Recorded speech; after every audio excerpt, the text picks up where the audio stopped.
biblical perspective to them. The topics we cover are wide-ranging: apologetics, theology, prophecy, creation and evolution, intelligent design, marriage, family, child-rearing, the millennial generation, trends in society, politics, economics, business, religious liberty, the Constitution, public policy, foreign policy, military policy, tensions in the Middle East, abortion, homosexuality, pornography, sexual ethics, media, technology, history, and America's godly heritage. We talk about anything that affects your faith, your family, or your freedom. So don't go anywhere, because Point of View starts right now.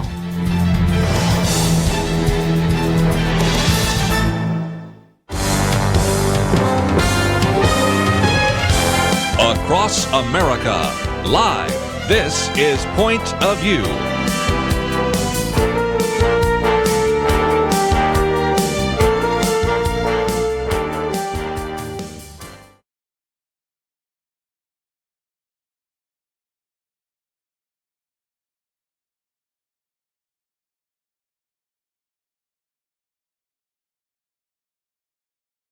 One of my lines that I use so often is that members of Congress do not control their lives.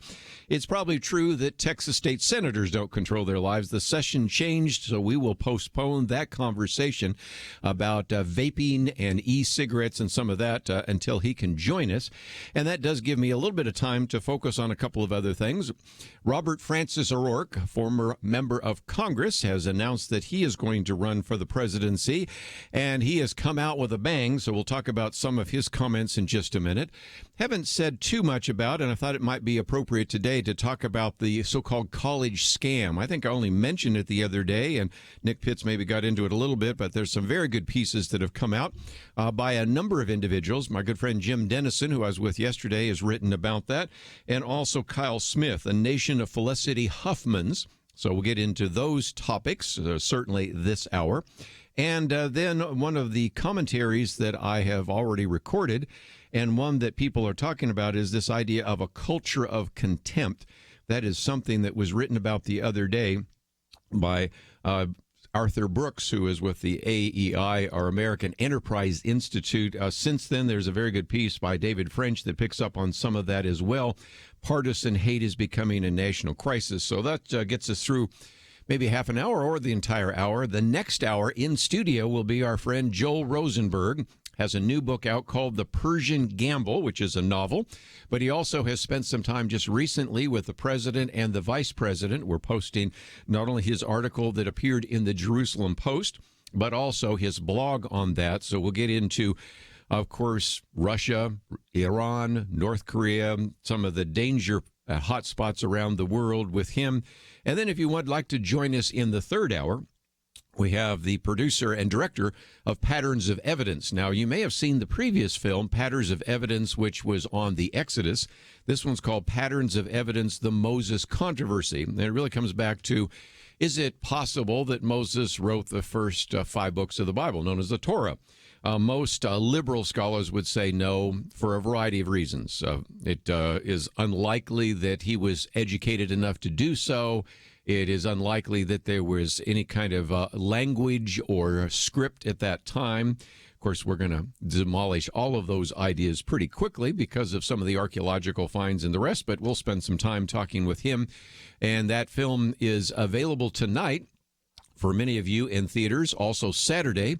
And then a number of us in our Sunday school class are going to go next Tuesday. So again, we'll talk about this great opportunity for you to see, once again, some very good evidence for our faith called Patterns of Evidence, the Moses Controversy. That'll be the third hour. And even though if you're listening on radio, you can certainly, of course, listen online, either, of course, in our stream that comes from pointofview.net or from Facebook. Okay, I didn't think I'd ever say this. I think it would be appropriate to say that after some of the comments made over the last 24 hours by former member of Congress, Robert Francis O'Rourke, who we'll just refer to as Beto O'Rourke, since that's what everybody calls him these days, he is looking even more extreme than some of the comments by Alexandria Ocasio-Cortez.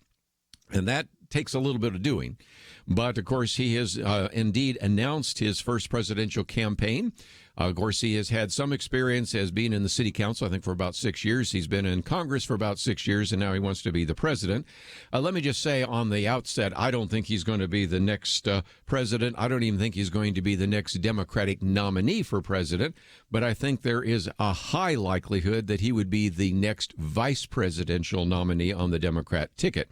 I could be wrong, but we'll see how this plays out. But nevertheless, at the age of 46, an individual announcing his run for the presidency ran off to Iowa immediately, spoke in a very small town there, sweater clad to a fairly small audience, and right off the bat said, my 12-year-old son is not going to be able to live in this world because we only have about 12 years left. Yeah, he really did say that.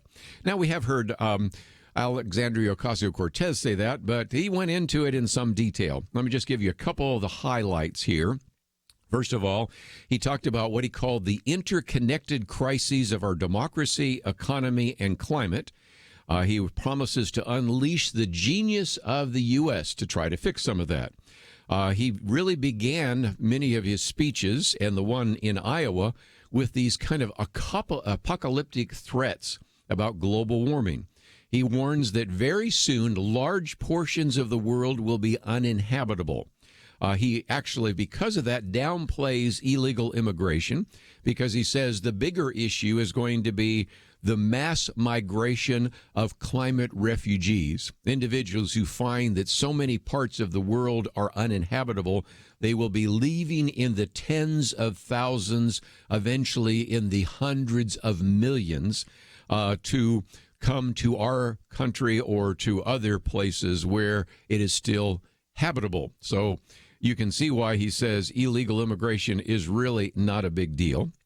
He praises the Green New Deal, which you've heard us talk about on this program, and actually says it's the best proposal that he can see on the horizon to address what he calls the singular crisis we face, a crisis that could, at its worst, lead to extinction. So now he's talking about the fact that if we don't do something in these next few years, we are dealing with the potential extinction of the human race.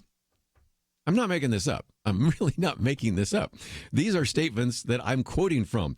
Again, this is a direct quote, would lead to, quote, the singular crisis we face, a crisis that could at least, or at worst, he said, lead to extinction, unquote. That is a direct quote. I'm not taking that out of context. Anybody who wants to watch the entire speech will be the case. Of course, there have been all sorts of other issues that he has addressed as well, but I'll just leave with a couple more. Immigration. He says if immigration is a problem, it's the best possible problem for this country to have. Again, that's in his video, which is different than what he said in Iowa. So I'm pulling both his Iowa statements and his video statements together. But if immigration is a problem, it's the best possible problem for the country to have. And, of course, as you might imagine, there has been a little bit of a pushback. I'll just give you two. President Donald Trump, you knew he was going to say something, actually talked about the fact that Democrats are, and this is a quote from the president, Donald Trump, Democrats are border deniers who ignore death, crime, drugs, and human trafficking. We ought to sell tickets to this presidential campaign. This thing is going to just be incredible. Club for Growth is, again, running ads already against Beto O'Rourke as a rich culture appropriator who isn't actually Hispanic. And so, nevertheless, just a couple of reactions to his statements. And out of the box, there in Iowa, saying some pretty remarkable things. On his video with his wife next to him, saying some pretty remarkable things. And I didn't think I'd ever say this, but Alexandria Ocasio-Cortez seems a little bit more moderated than Beto O'Rourke. I didn't think I would ever say that, but that's what we have so far. It promises to be a very interesting campaign. And as you can see, for at least, I think, about 16 or 17 individuals, the campaign's already started. We'll be right back.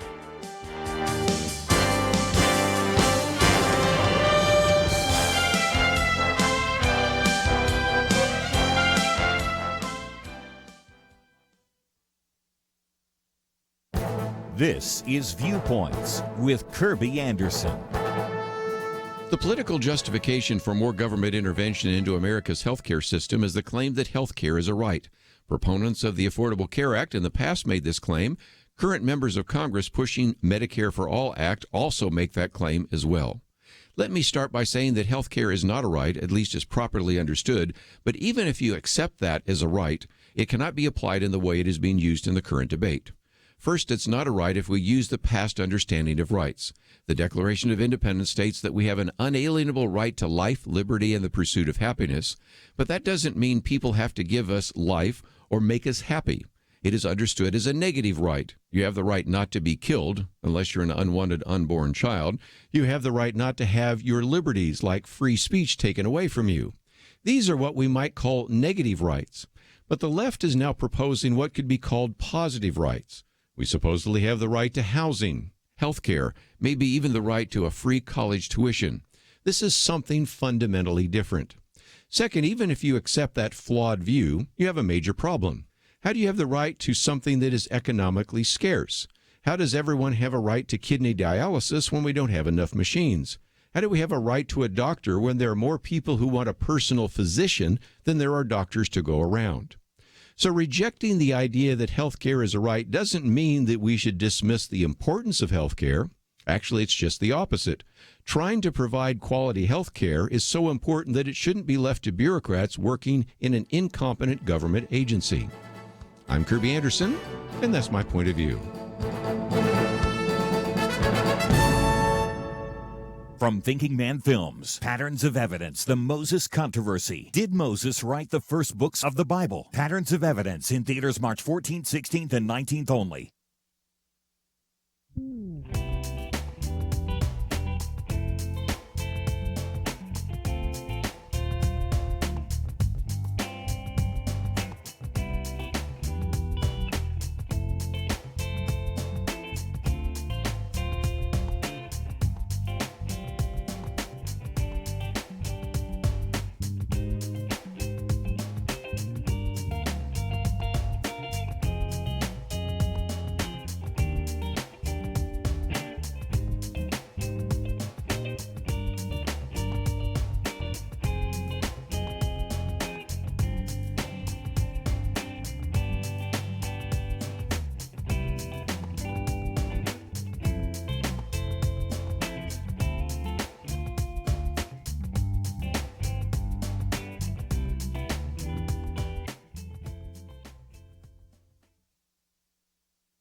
You're listening to Point of View, your listener-supported source for truth. Okay, let's talk about college for just a little bit. Felicity Huffman, of course, been in the news, and Lori Loughlin. But again, they are the more notable individuals, about 50 individuals so far. And I think this, I'm waiting for another shoe to drop, because I think this is just the tip of the iceberg of individuals that were able to, in a sense, buy their kids' way into college.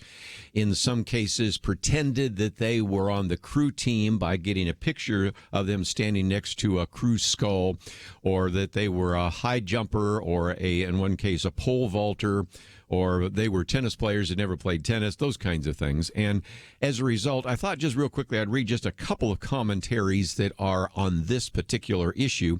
We might cover it more tomorrow on our Friday weekend edition. But Kyle Smith has written a piece which is entitled A Nation of Felicity Huffmans, in which he says, a thing that occurs to you if you attend an elite college or university, as I did, is that most of the professors teaching you are more or less the same beleaguered time servers who would be teaching you at any other school. I well remember the sad, unshaven schlump of corduroys who taught one of my introductory English courses. He was fine. He knew his stuff. But so did the people who taught me English in my public high school. Sure, at a brand-name college, you can attend huge lectures given by name-brand professors who appear on television and the op-ed pages and the bestseller lists, but they're just lectures. These days, anyone can listen to a lecture given by a world-class expert on virtually any subject by going to YouTube. The actual interactive teaching in these lectures is done by beleaguered grad students in rumpled clothing. And he says, by the time I graduated from Yale College in 1989, I concluded that the value in the experience came more or less from my classmates, not my teachers. I might point out, as I sometimes like to do since I'm a little bit older than Kyle Smith, that when I was in graduate school 13 years earlier, and again, graduate school at Yale is different than Yale College, we really did have world-class professors teach, but there was something that happened through the 70s into the 80s, which eventually said, you really get your stature by being on television. You get your stature by producing more and more articles. Not that publish or perish wasn't a big issue even in the 60s and 70s, but it became even more significant. And I, frankly, was one of those grad students teaching one of those classes. But that was in addition to having some world-class professors, individuals who had published significant articles and in many cases were the authors of books. But that has changed dramatically, and I think his point is well taken, that by the late 1980s, early 1990s, and certainly now, you have graduate students teaching most of these classes, and the individuals that you thought you might have a chance to hear, I did get a chance to hear many of them in graduate school. As a matter of fact, some of the most famous professors, both at Harvard and Yale, I had a chance to hear, but that is pretty unusual now. And again, more of that happens in graduate school than for undergraduate school. So again, he goes on to say, but couldn't graduates of just about any half-decent college say the same? For that matter, I've met lots of wonderful, brilliant, hilarious people at various jobs I've held over the years. There are a lot of wonderful, brilliant, hilarious people working at the New York Post, for example. The Post paid me to be part of their gang, whereas my family and I paid for Yale. And he says the elite college experience is plainly not worth the immense cost. I would agree with that. There are studies on this. In most cases, if you are bright enough to get into Harvard, you don't actually go to Harvard. Your post-college income will closely resemble that of a Harvard graduate. As a George Mason University economist Brian Kaplan cleverly puts it, if the point of going to college is to learn things rather than to obtain a certificate of smartness that is in essence no different than the one the Scarecrow gets at the end of The Wizard of Oz, why do students invariably celebrate when they get to class and find a notice that it has been canceled? I love that. But the point he's making here is that we have oftentimes found that universities aren't worth the cost, but it's still a status symbol, and that is, of course, the issue that many people are talking about. And this, of course, brings us to this great scandal. So let me come, if I could, to some of the comments made by Jim Dennison in his piece that came out here today. And he reminds us that Felicity Huffman is an Emmy winner, an Oscar-nominated actress who is best known for her role in Desperate Housewives. She's also married to, of course, the acclaimed actor William Macy. Lori Loughlin has been known to most Americans as Aunt Becky, the wholesome maternal influence on ABC's Full House. She also starred in a number of Hallmark movies.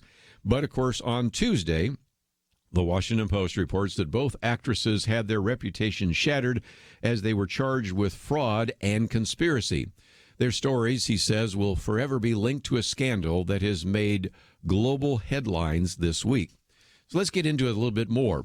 Huffman was reportedly met by FBI agents with their guns drawn Tuesday morning at her Los Angeles home. I think that's a little overkill, but okay, we'll leave it as it is. She was later released on a $250,000 bond. She allegedly paid $15,000 disguised as a charitable donation so her daughter could participate in a college entrance exam cheating scam.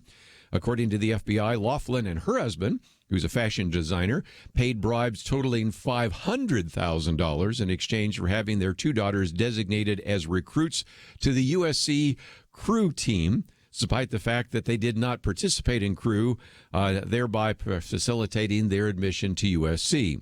Of course, her husband was released on a $1 million bond.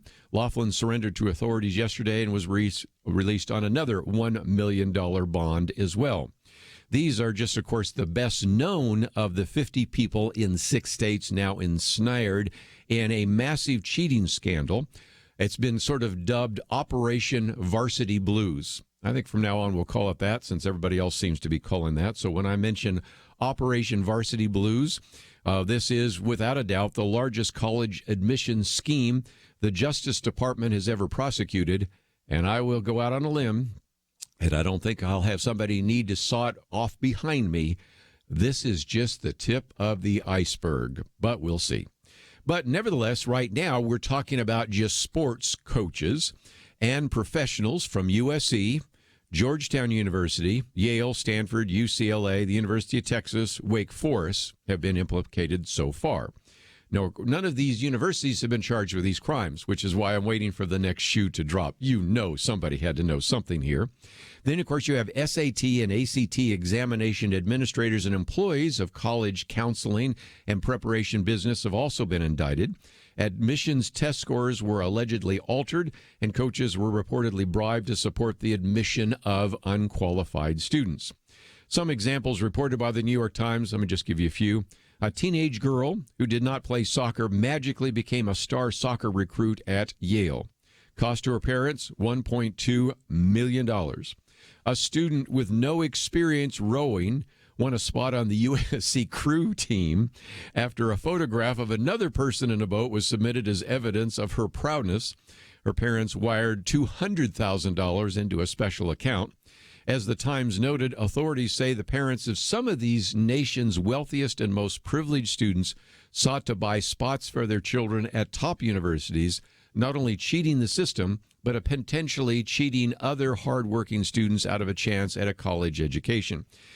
Yesterday, I was doing a piece, as a matter of fact, with Jim Dennison, of all things. We were recording something, and I said, you all have seen the situation where maybe you're waiting in line to buy a ticket for a movie, waiting in line to buy a ticket to a concert, or maybe waiting outside of a Best Buy because they're giving away something free for the first 100 people, and you see somebody come and get in front of you in line. That's bad enough, but then when you get up there, find out all the tickets are gone. So not only did you get pushed back in the line, but you didn't get in, and that's, of course, exactly what has happened to many students who really deserved a place at USC, at Yale, at Stanford, at Georgetown, that didn't make it in because of the cheating scandal.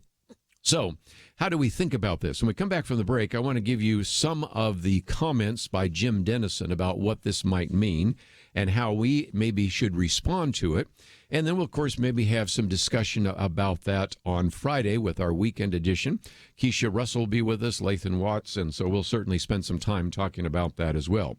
But as we go to a break, and before I come back with some of the comments by Jim Dennison, I thought I'd mention a couple of things.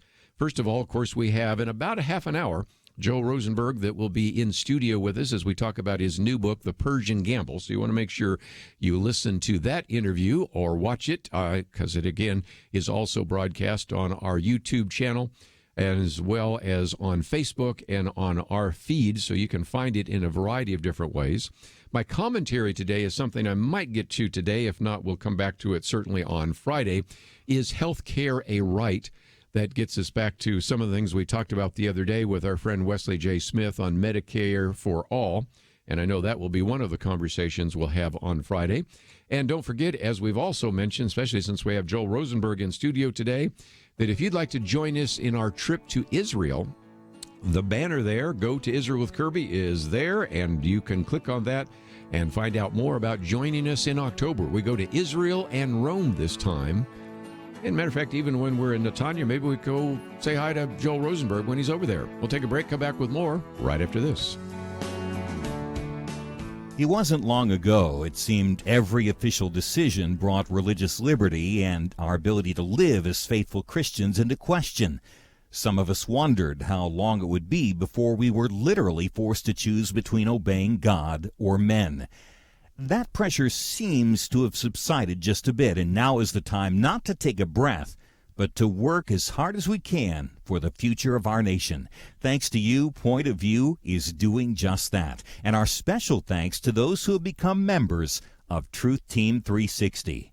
In football, 22 guys battle it out on the field while 40 or 60,000 watch in the stands and perhaps hundreds of thousands more watch on television.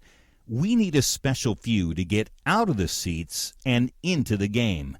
Join today by calling 1-800-347-5151 and ask to join the Truth Team, or visit us online at pointofview.net/team. We really do need you. The nation needs you. 800-347-5151 and pointofview.net/team. Point of View will continue after this.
You are listening to Point of View.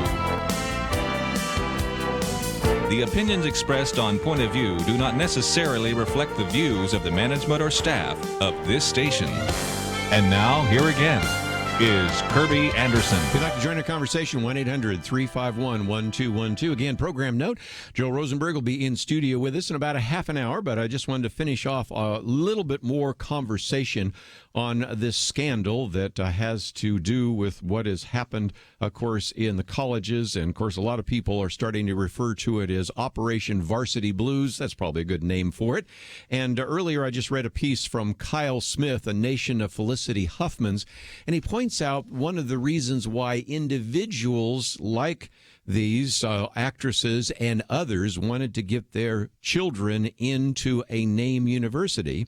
And Kyle Smith, who's a graduate of Yale, puts it this way, says students at elite universities quickly notice the effect of a mention of the magic name can have on people and the regret, general cloud of discomfort it causes. This is the real source of the now notorious habit that Harvard students and graduates have of replying to the question, where'd you go to college? They say, I went to school in Boston. Yale students sometimes do the equivalent. I went to school in Connecticut. Some observers consider this dissembling a form of passive-aggressive bragging, but that isn't how it's intended. It's intended to spare you, your interlocutors, an ugly reaction, whether it's fawning or bristling, and it's intended to spare them, the elite students, from indulging the equally sordid instinct to lord it over their fellow man. Yale and Harvard students aren't good enough actors to fake the unease they feel when the question comes up. They generally are pained. And so sometimes you have seen that, and I certainly have seen that as well. And here I think it illustrates why these individuals, actresses and others, really wanted to try to get their kids into elite schools. Stanford, USC, Georgetown, Yale, Harvard, and others. And Jim Dennison puts it this way. He says, from Adam and Eve to today, parents have wanted the best for their children. Those with financial means buy houses near the best schools, pay for extracurricular activities, hire tutors, do whatever they can to help their kids succeed. Much of this is understandable and even commendable. What loving parents would not want their children to have greater opportunities than they have experienced? However, this scandal reveals something deeply troubling about our culture. In a society that measures us by where we went to college, how much money we make, where we drive, and what we wear, where we live, how we look, and how popular we are, these allegations should not surprise us. Does anyone think that the number of parents using illegal means to help their children succeed is limited to the 50 people named in the FBI's indictment? I don't. I am waiting for the next shoe to drop, and you've already heard me say that once. We also live in a society that measures parents by their children. Many parents do the same. Peer pressure based on where your kids go to school and what they do is ever present. In short, a secular society defines success by secular means. In a postmodern culture, he says, that rejects absolute truth and biblical morality. It is inevitable that some people will do whatever they can to achieve what they seek. He says, as CNN legal analyst Sean Wu says, this scandal reflects a fundamental problem in our society. I would agree. Such a winning trumps everything attitude creates a hollowness of true character in our children and perpetuates a value system founded upon false idols of privilege and elitism. And he said, is this a teachable moment? What should parents tell their children and themselves? So finally, he has a section here, which I'll read real quickly and we'll move on. Sin costs more than it pays. You've heard this before, haven't you? He says, the activities described in the FBI indictment allegedly continued for 8 years. Those who participated must have thought that no one would know what they were doing. But Scripture warns us, be sure your sin will find you out. That's in Numbers 32:23. God's word adds, whoever walks in integrity walks securely, but whoever makes his ways crooked will be found out. That's in Proverbs 10:9.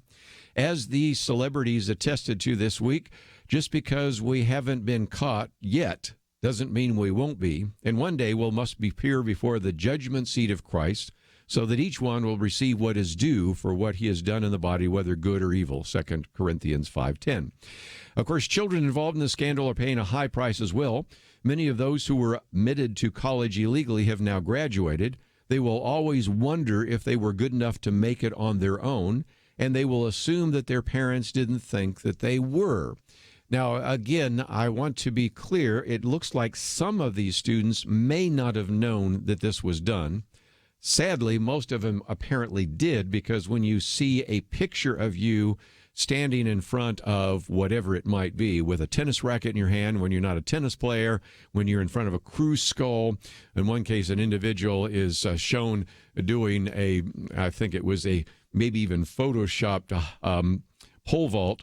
They probably did know, but nevertheless, that is going to be something that will haunt them, either whether they knew or didn't know.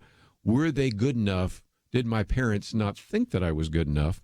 And as Sean Wu notes, again, CNN analyst, if the charges against their parents are proven, their own integrity is forever impugned. Sin always costs more than it pays. Jim Dennison says the time to repent and make restitution is now.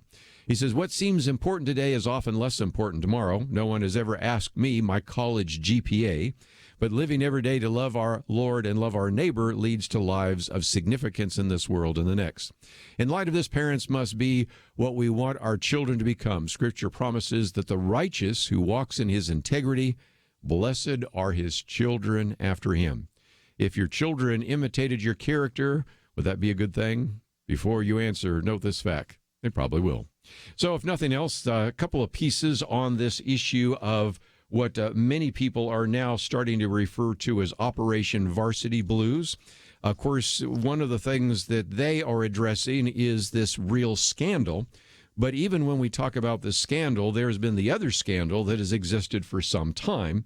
And that is the fact that if indeed your parents went to an Ivy League school, most likely you would go to an Ivy League school, and some of them come from phenomenal means. And even if there's not a quid pro quo where this donation by this particular family towards an endowment maybe wasn't necessarily tied to allowing their grandson or their son or daughter to make it into the school, we sort of know how the game is played.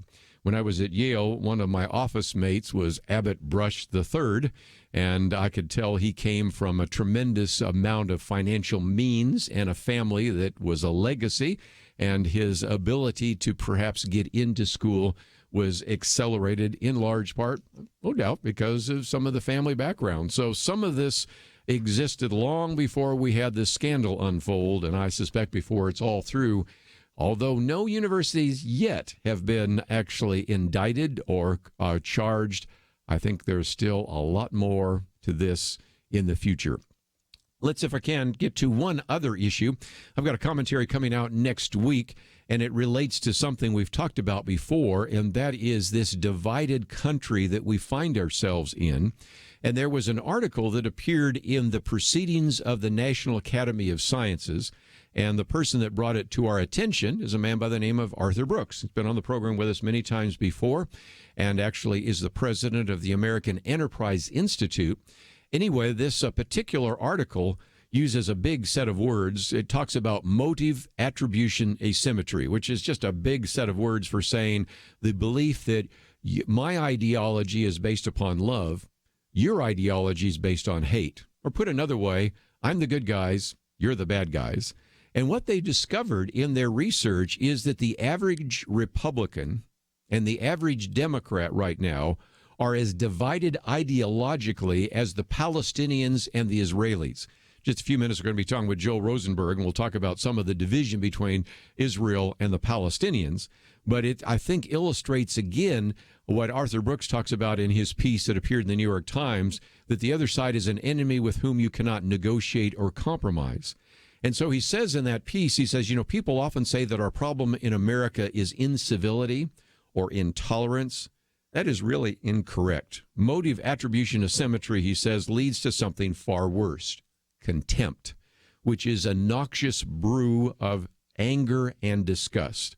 And so as a result, what we hear now is this emphasis upon the fact that I am right and you're wrong, instead of this idea that we may disagree, and we certainly need to learn how to disagree disagreeably, in a way that's not disagreeable, I should say. But at the same time, what we're finding is that either people just avoid topics entirely, or we are told to just disagree less, or just not to engage the other side. And I love what Arthur Brooks says, because, oftentimes when we hear about these political conflicts, people will say, well, we just should disagree less. And he says, no, we shouldn't disagree less. We should disagree better. Because if we're talking about things like politics and economics and philosophy, religion, we should have a robust competition of ideas. But we need to learn how to disagree without being so disagreeable. So when we come back, I want to talk a little bit more about that, because our good friend David French has a piece talking about partisan hate is becoming a national crisis. And it's just a reminder again that we need to be, as Christians, gracious and civil in our civil society. We'll take a break, come back with more right after this.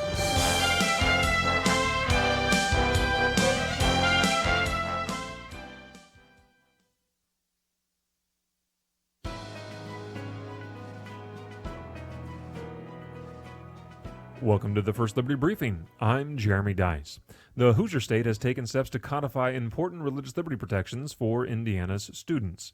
In April 2017, the Indiana General Assembly passed and its governor quickly signed a measure providing students with the chance to take an elective surveying the world's religions while outlining the civil liberties afforded to its students in Indiana's public schools. The new law provides each local school district the freedom to offer an elective course that will study the historical, cultural, and literary contributions of the world's major religions. At the same time, some of the critical civil liberties protected by the law include protecting the student's right to express their religious beliefs in class and class assignments, the right to pray before, during, and after the school day, and the right to access a school's facilities in the same manner that secular groups do.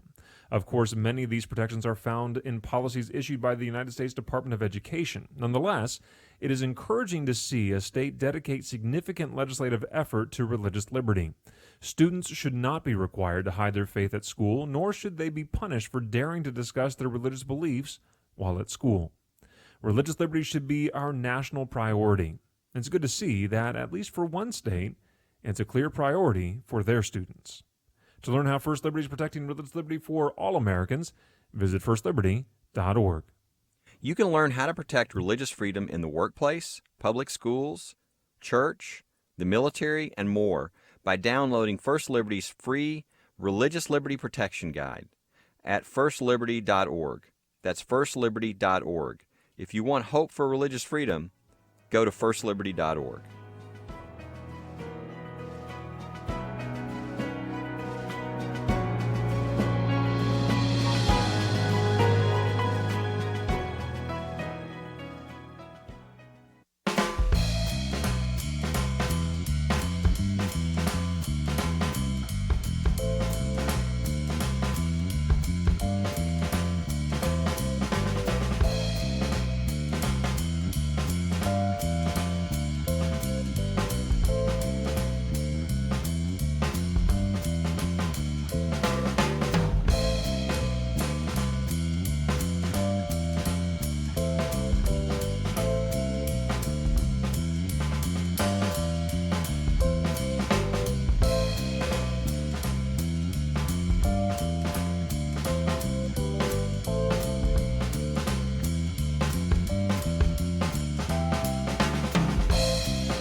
Now, back to Point of View, your listener-supported source for truth. Back for a few more minutes. Let me just mention again, we'll have Joel Rosenberg in studio with us and be talking about his new book, The Persian Gamble, as well as his meeting with President Donald Trump, as well as Vice President Mike Pence. And we will talk about Russia, Iran, North Korea, of course, Israel, and all sorts of other issues, so that will be front and center. The piece today by David French, which we may get to a little bit more next week as well, because this whole idea of the partisan divide is something that everybody is writing about. His piece is called Partisan Hate is Becoming a National Crisis. You have a piece today that appeared in the New York Times, I guess it was yesterday, Thomas Edsall, again talking about a study that looked at what's called lethal mass partisanship. We have, of course, this issue that I just mentioned by Arthur Brooks and the Proceedings of the National Academy. And one other one I might just give you as a program note. Tomorrow my commentary is called The Conservative Advantage. That comes from Jonathan Haidt, who was on the program with us as we talked about his book, The Coddling of the American Mind. But I quote from an earlier book called The Righteous Mind to get into that. So let me get to that in just a minute. But David French, who was with us a couple of months ago in studio, said, I want to begin this piece with a word of praise for Nancy Pelosi. In an interview, the Washington Post, she rejected, for now at least, calls to impeach Donald Trump. It's not just what she decided that's important, it's also how she explained it. She said, impeachment is so divisive to this country that unless there's something so compelling and overwhelming and bipartisan, I don't think we should go down that path because it divides the country. He says, taking her at her words face value, Pelosi is doing something that most politicians should do when making a momentous decision. Consider the consequences, not just for one's partisan tribe, but also for the health of the American body politic. Striking this balance increasingly isn't just a matter of political positioning. It's of national necessity, he says. He says this morning, the New York Times, Thomas Edsall published an important essay highlighting a new study that analyzed the extent of what's called lethal mass partisanship. I suspect I will be writing a commentary on that sometime in the future. As Edsall observes, the paper containing some disturbing statistics. Among them, 42% of the people in each party view the opposition as downright evil. That fits very much with something I just gave you as some statistics from the proceedings of the National Academy of Sciences. He said a stunning 20% of Democrats and 16% of Republicans believe we'd be better off as a country if large numbers of the opposing party in the public today just died. I mean, that is just horrible. But if the opposing party wins the 2020 election, 18% of Democrats and 13% of Republicans feel violence would be justified. I mean, we are really on the edge of something that could look like a civil war because of this. And as David French points out, we hear quite a bit about the dehumanizing rhetoric in American public life. And it appears that tens of millions of Americans now have dehumanizing beliefs. 1 out of 5 Republicans and Democrats agree with a statement about some of these kinds of actions, and it just illustrates the point. And he says, I wonder even more so where these numbers would be if our nation hadn't been extraordinarily lucky in the last 2 years. He says, yes, lucky. Imagine our national culture if the congressional baseball shooter hadn't been immediately confronted by 2 brave Capitol Police officers. Imagine a nation where the Charlottesville terrorists kept plowing through the ranks of protesters, or where the Trump superfan bomber actually succeeded in functioning explosives. In other words, we have been fortunate up until now, and I put that in quotes because there is a loss of life in one particular case, but nevertheless, we are fortunate that we don't have large numbers of people dying because of people who are politically motivated in one way or another. And again, David French reminds us that in a time of crisis, American citizens often look for guidance and take their cues from the subset of American citizens who are most engaged and informed. Yet study after study is now showing that this cohort of Americans is driving the engine of American division. As one professor at the University of Pennsylvania said, ironically, reflective citizens who are sometimes seen as ideal citizens might be the subset of strong partisan identifiers most likely to fall in line with their party. Consequently, he says the democratic dilemma may not be whether low-information citizens can learn what they need to know, but whether high-information citizens can set aside their partisan presuppositions. And that brings me to my commentary that will be airing tomorrow, and it has somewhat of the arresting title, The Conservative Advantage. That's not my title. It's actually one of the chapters in the book by Jonathan Haidt. If you've listened to this program, you know that just the other day, Nick Pitts and I had a chance to interview Jonathan Haidt on his book, The Coddling of the American Mind. I did 3 commentaries on it. But I went back to his earlier book, The Righteous Mind, in which he had done a study with Jesse Graham and Brian Nosek, and they tested how well liberals and conservatives understand each other. Well, I'll give you the bottom line real quickly. Conservatives understand liberals a whole lot better than liberals understand conservatives. There's a lot of reasons for that, not the least of which is that if you are a conservative, you have to go through a liberal world. Mainstream media is pretty much liberal. Universities pretty much liberal. Even a post on your Facebook page, you're going to have a lot of liberals calling in and writing in and all those kinds of things. So in some respects, that's the case. But this was interesting. They had this questionnaire, and they required that liberals and conservatives, first of all, 1/3 of the time they were to fill out the questions normally, answering as themselves.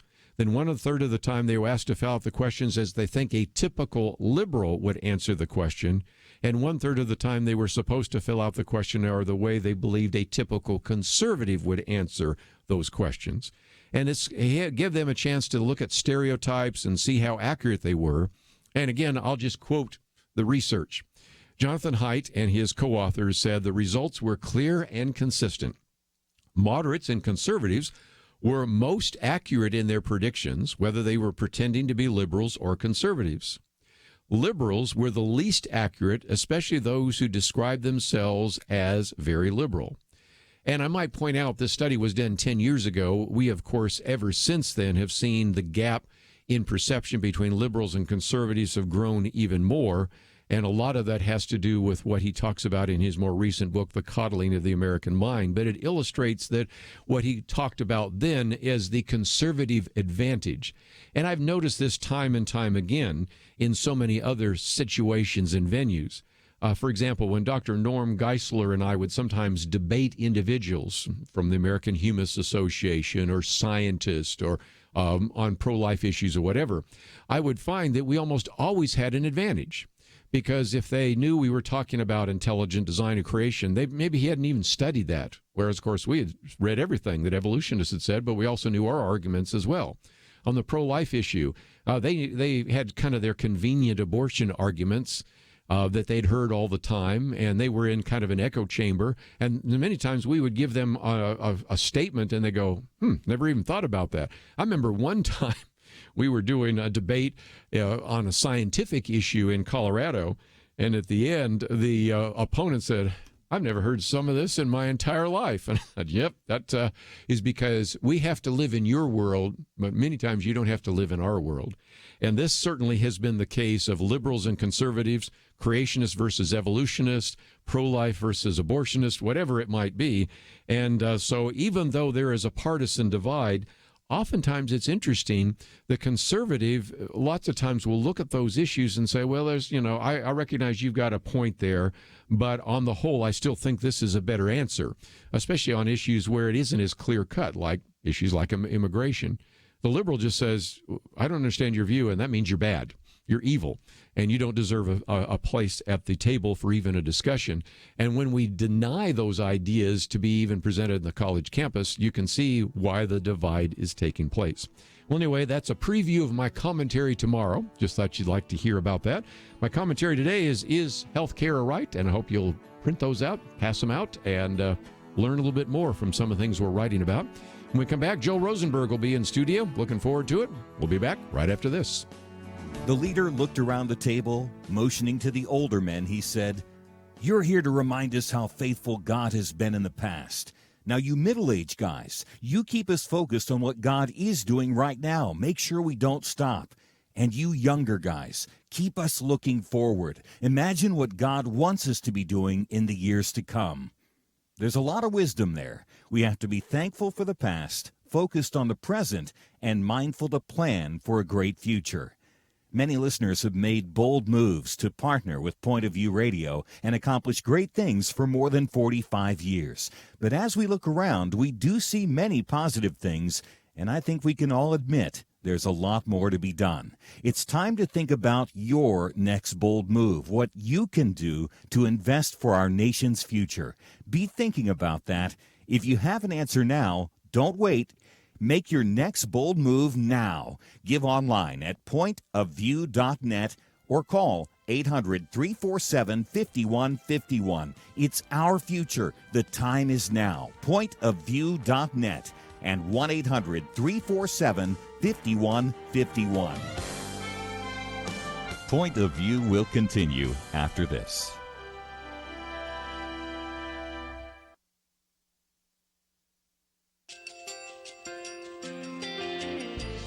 I just want to thank you so much for all the wonderful programming you have. You're just absolutely fantastic. I recently started listening to Point of View, and I really found it interesting because of the different subjects you cover. Thank you for that. I really appreciate everything that you do in keeping us informed. Thank you, Kerby, for everything that you have been doing. I appreciate all the work that you're doing, advocating for the Word of God. Thank you so much. Point of View, I think, is absolutely necessary because it's a Christian perspective, a biblical worldview perspective, and receive very current, up-to-date information about what is really going on, week to week in our culture, which is changing so rapidly, and yet it's morally sliding backwards. Yeah, I'm just, first of all, I thank you guys. Y'all's program is wonderful, and enjoy it every day. I learn so much every time I listen to it. Point of View Radio Talk Show.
Hi, this is Kerby Anderson. You know, each day we take on the tough issues and provide a biblical perspective to them. The topics we cover are wide-ranging: apologetics, theology, prophecy, creation and evolution, intelligent design, marriage, family, child-rearing, the millennial generation, trends in society, politics, economics, business, religious liberty, the Constitution, public policy, foreign policy, military policy, tensions in the Middle East, abortion, homosexuality, pornography, sexual ethics, media, technology, history, and America's godly heritage.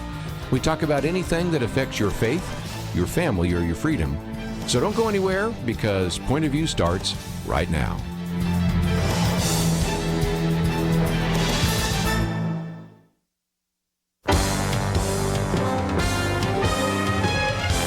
Across America, live. This is Point of View.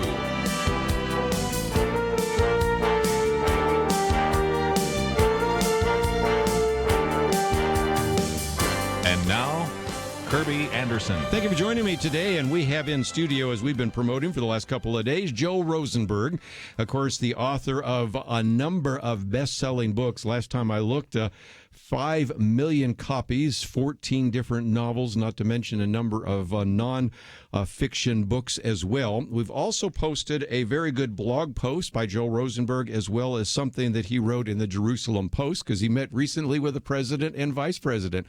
Joe Rosenberg, always great to see you. Kerby, great to be back in Dallas, and great to be in studio with you. I appreciate it. You know, last time you and I were together actually teaching at Word of Life, and you and my wife were talking. I think we might actually be on the same week again about a year from now. Sometime in July of 2020. I don't remember exactly, but I think maybe the July 4th week. Well, that was fun because we were both teaching at the same time, but we got to see each other at other times. It was great to be with your family and everything. I love that camp. If your listeners have not come to Word of Life, I highly encourage them to come.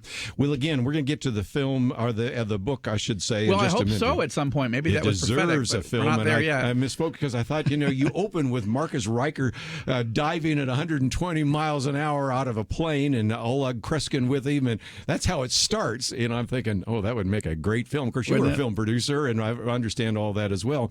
But I just have to ask you a few questions. You've spent some time talking with the president and the vice president about the very issues that are addressed in the book. I'd love to hear some of what happened there in the Oval Office. Sure. Well, a part of it was unexpected, Kerby. I've been a long-time friend with Mike and Karen Pence. Sure. Lynn and I have been. We first met them when he was a member of Congress in the Republican leadership, and he and his wife were fans of the novels and invited us out to lunch one day, and we just loved that. So it's been fascinating to see where he's risen to as the number 2 most powerful person on the planet. Pretty cool. Yeah. So I was going to have a meeting with him last Thursday. Probably was going to be a half hour, 45 minutes, catching up. I've been leading a series of evangelical delegations to Saudi Arabia, to the United Arab Emirates, Egypt, Jordan, and yet he and I haven't had a chance to debrief on that personally, though I send him reports. So we had this meeting, but his schedule was running a little late, so they said, Joel, would you, or Mr. Rosenberg, the secretary said, would you be willing to have lunch with the vice president? So I thought, well, let me check my schedule. Yes, I think lunch would be lovely. So we had a great time. We talked about, I brought him, of course, a copy of the Persian Gamble. Right. We talked about Iran, North Korea, the Middle East peace initiative that the president is preparing to roll out, all the issues. Caught up with each other personally, prayer requests. At the end of the lunch, he says, Joel, have you ever met the president? And I said, no, I've never met President Trump. I've never even been in the Oval Office. Remember that you have been a never-Trumper for quite a while. We've had these conversations across this table. And this came up in the Oval Office. So the next thing he knows, and the vice president knows my history, so it wasn't blindsiding him. But he says, come with me. So we walk through the West Wing. He asked me to wait outside the Oval Office for a moment. He goes in and comes back out and says, the president would like to meet you. So we go in. First person I see is someone I actually know, also Mike Pompeo, also a friend from his days in the House, before the CIA, before state. Also a reader of the novel, so that's nice. John Bolton I see next, somebody I've known since he worked for AEI back in the day. now the national security advisor. So it's a room of people I know, except I've never been in the room, never been in the Oval Office before, and then the president walks in. Mm-hmm. Now I'm thinking this is just a hello, shake your hand, thank you, Mr. President. And I say that, thank you for being so pro-Israel, so pro-life. Those are the two things I decided to mention. So he says, well, it's good to meet you. Let's have a seat. Let's talk. Now, the vice president is also thinking he's just bringing me to say hello. And the vice president says, well, Mr. President, we don't want to take more of your time. You got the Czech prime minister coming for lunch in a few minutes. The president says, no, we've got plenty of time. Sit down. So my head is starting to spin on its axis. So we sit down. He's behind the Resolute desk. I've written so many scenes in my novels in that room. Never been there. So he asked me a few things about myself. And first he says, now the vice president tells me that you're an evangelical. I said, that's true, Mr. President. He said, but Joel Rosenberg, isn't that a Jewish name? And I just was stunned. I love that question, but I'm usually asked by Jewish people who can't quite process that. I said, well, Mr. President, I'm Jewish on my father's side, Gentile on my mom's side, but yes, I'm a Jewish follower of Jesus as Messiah. He said, wow, well, isn't that confusing to your Israeli friends? I said, yeah, and my Arab friends too, but it's a great basis of a conversation. Yeah. So now we're talking about being a Jewish person loving Jesus in the Oval Office. So he says, now you live in Jerusalem, yes, and we talk about, I thank him for his decision to move the U.S. Embassy to Jerusalem. It's historic. And I don't know how many Israelis who aren't government officials get to say that, but as a dual U.S. Israeli citizen, it was an honor to say that to him, to thank him. And then he says, now tell me a little bit more about you. So I said, well, I need to tell you that I was a never Trumper until the Thursday before the election. Mm-hmm. Now, Kerby, I remember these conversations across this table. I do. But how many times do you think the term never Trumper is used in the Trump Oval Office? I know, right? I know. So you get this moment in his eye like, I'm sorry, what? But he went with it. He said, so what happened on the Thursday before the election? And I said, well, we had to send in our ballots from Israel by FedEx to get there by Tuesday. And my wife said to me, listen, we're obviously not going to vote for Hillary. I said, no, of course not. She said, so you basically don't trust Mr. Trump that he's going to keep all these conservative promises that he's made, right? I said, yeah, that's the problem. And she said, but you also, are you really going to vote again? Mike and Karen are friends, and they have read and like our novels, your novels. Are you really going to vote against a ticket where people have read and like your novels? That's your plan? And the president laughed at that, and the others did as well. So I said, Mr. President, I want to thank you. I didn't believe you were going to keep these promises. But when I look at appointing pro-life federal judges, justices to the Supreme Court of this caliber off of the list that you gave us, moving the U.S. Embassy to Jerusalem, scrapping the insane Iran nuclear deal, which we talked about more at length in a moment, that you're pushing NATO to spend more money on its own defense, that you've passed the largest tax cut and tax reform plan in American history. I mean, I went on and listed several of them. Later, the vice president said to me, Joel, you didn't have to confess that you were a never Trumper. And I said, Mr. Vice President, I felt like I did. Mm-hmm. I may not meet the president again. I hope that I do, but I think he needs to know the people who were dead set against him, who did not see that he would keep his promises, that some of us are able to see the things that he's done right. Now, it wasn't a time, Kerby, for me, in my sense, first time meeting him, to bring up the tweets and the overspending and some of the things that I still struggle with. But I was glad to be able to say to him what he's doing right, to encourage it, and to thank him. We have a lot more to cover. Joel Rosenberg in studio. New book out, The Persian Gamble. We'll talk more about that right after this.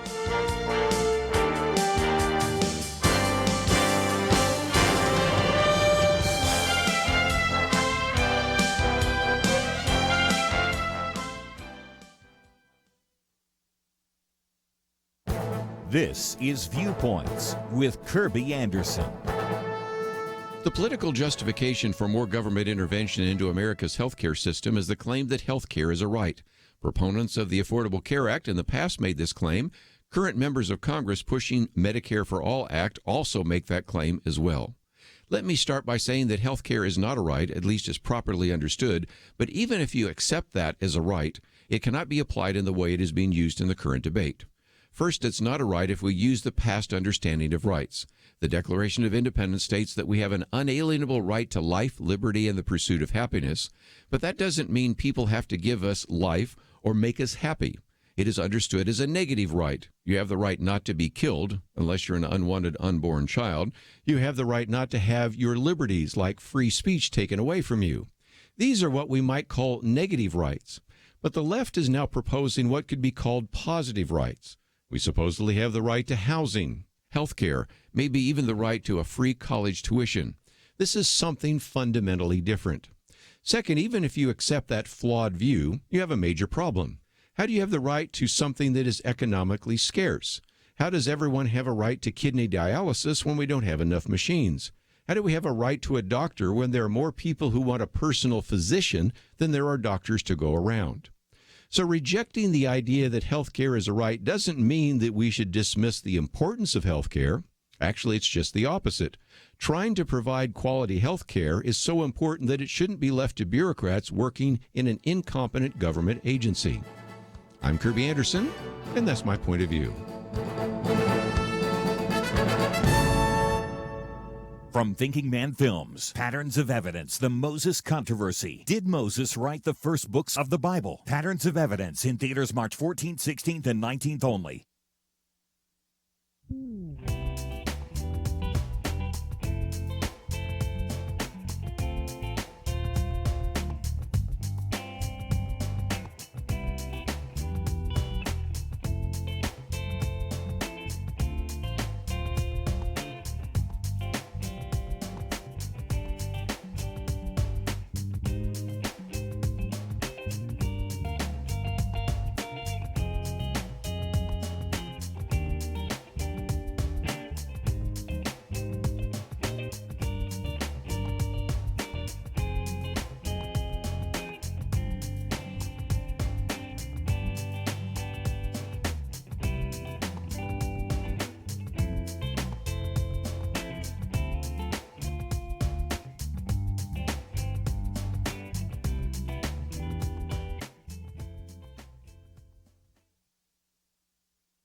You're listening to Point of View, your listener-supported source for truth. Privileged to have in studio with us today, Joe Rosenberg, and we'll get to the book, Persian Gamble, but you mentioned some of the promises kept, and I watched a YouTube video the other day where they went in this particular rally and asked people, what do you like about Donald Trump? And to a person, they said he kept his promise, and the number one promise that kept coming up was moving the embassy from Tel Aviv to Jerusalem.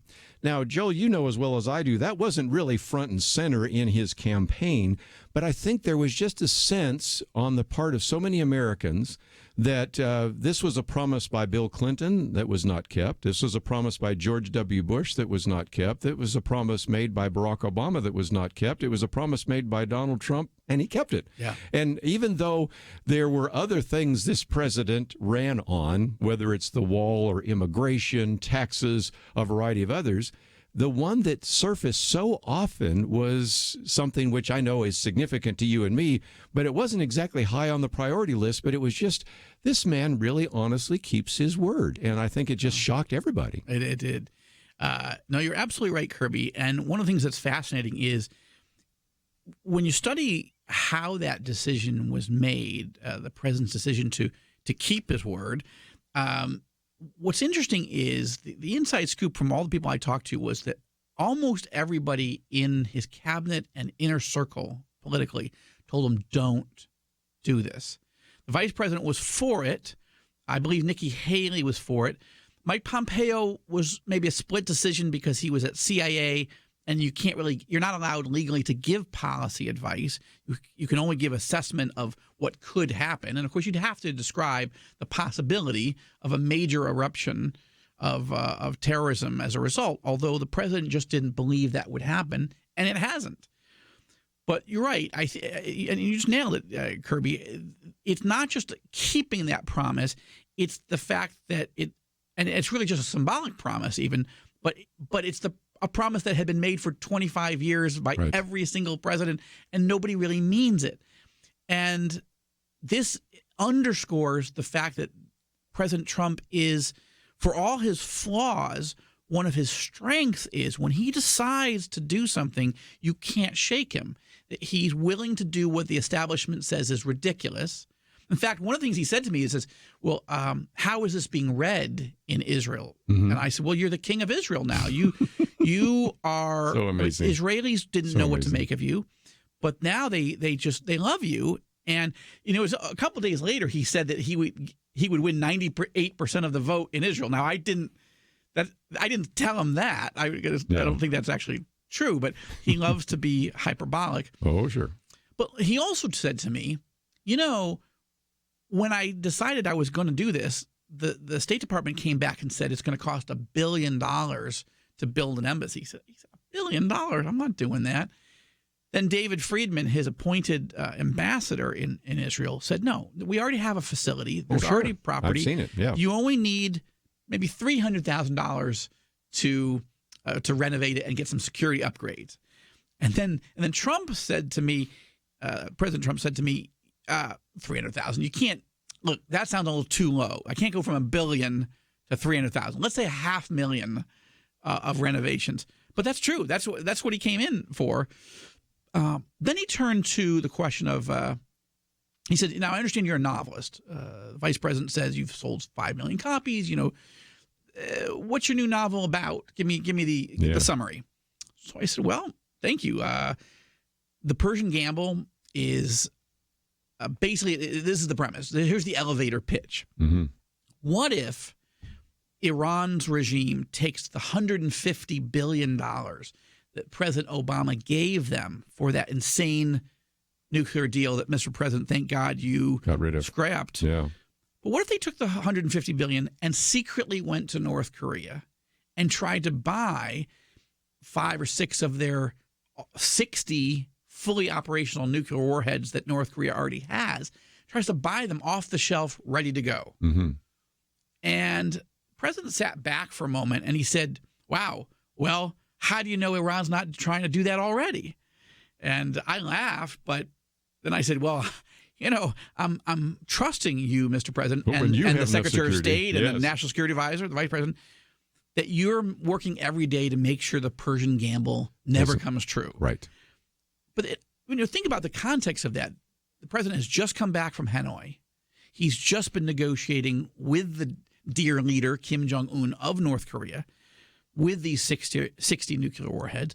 Pompeo was in the room. Mm-hmm. Bolton was in the room. Why are they trying to, quote, denuclearize, unquote, the North Korean regime?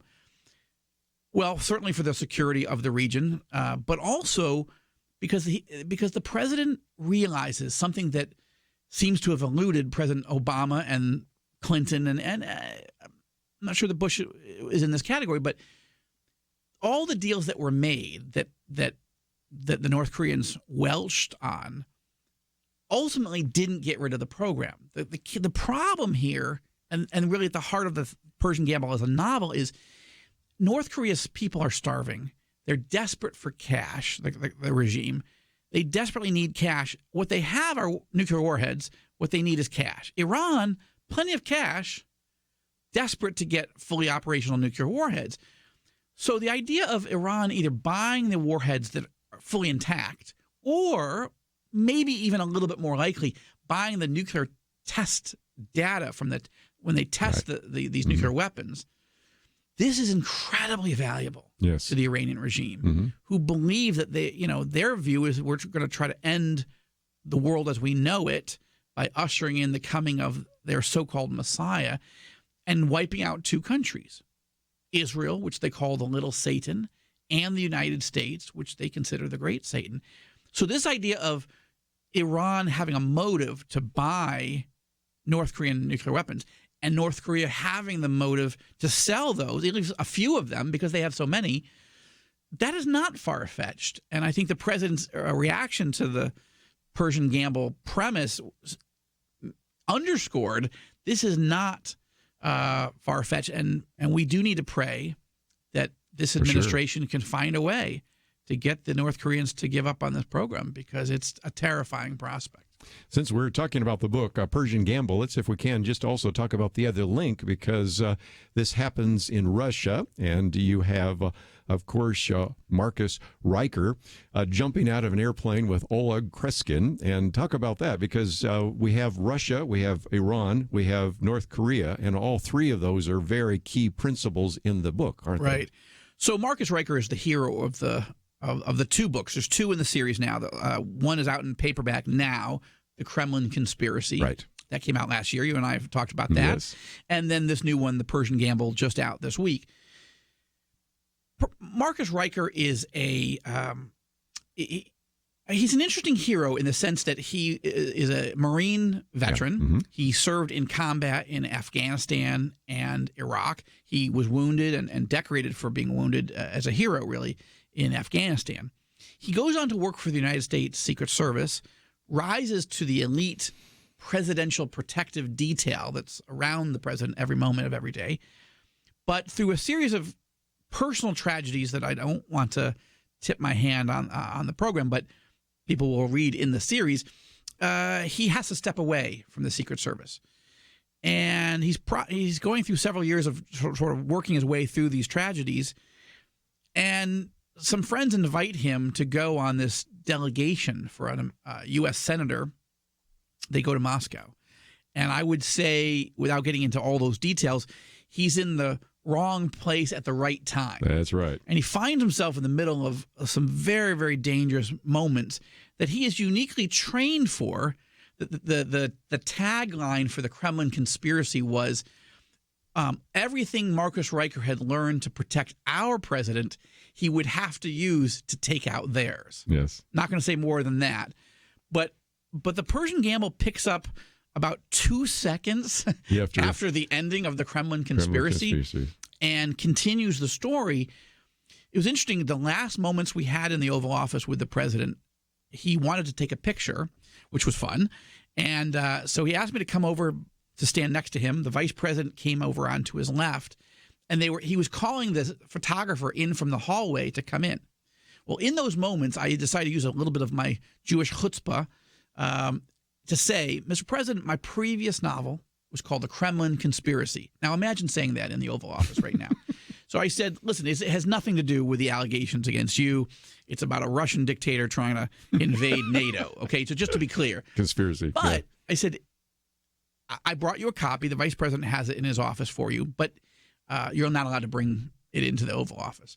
But I said, can I offer a suggestion? Now, the president is maybe humoring me at this moment, but he basically says really quickly, he says, sure. And I say, I think you should walk out on the South Lawn, hold up the Kremlin Conspiracy, say, it's fiction, people, it's fiction. Say it to the press corps, get in Marine One, fly off. You will drive the press crazy. We'll be right back.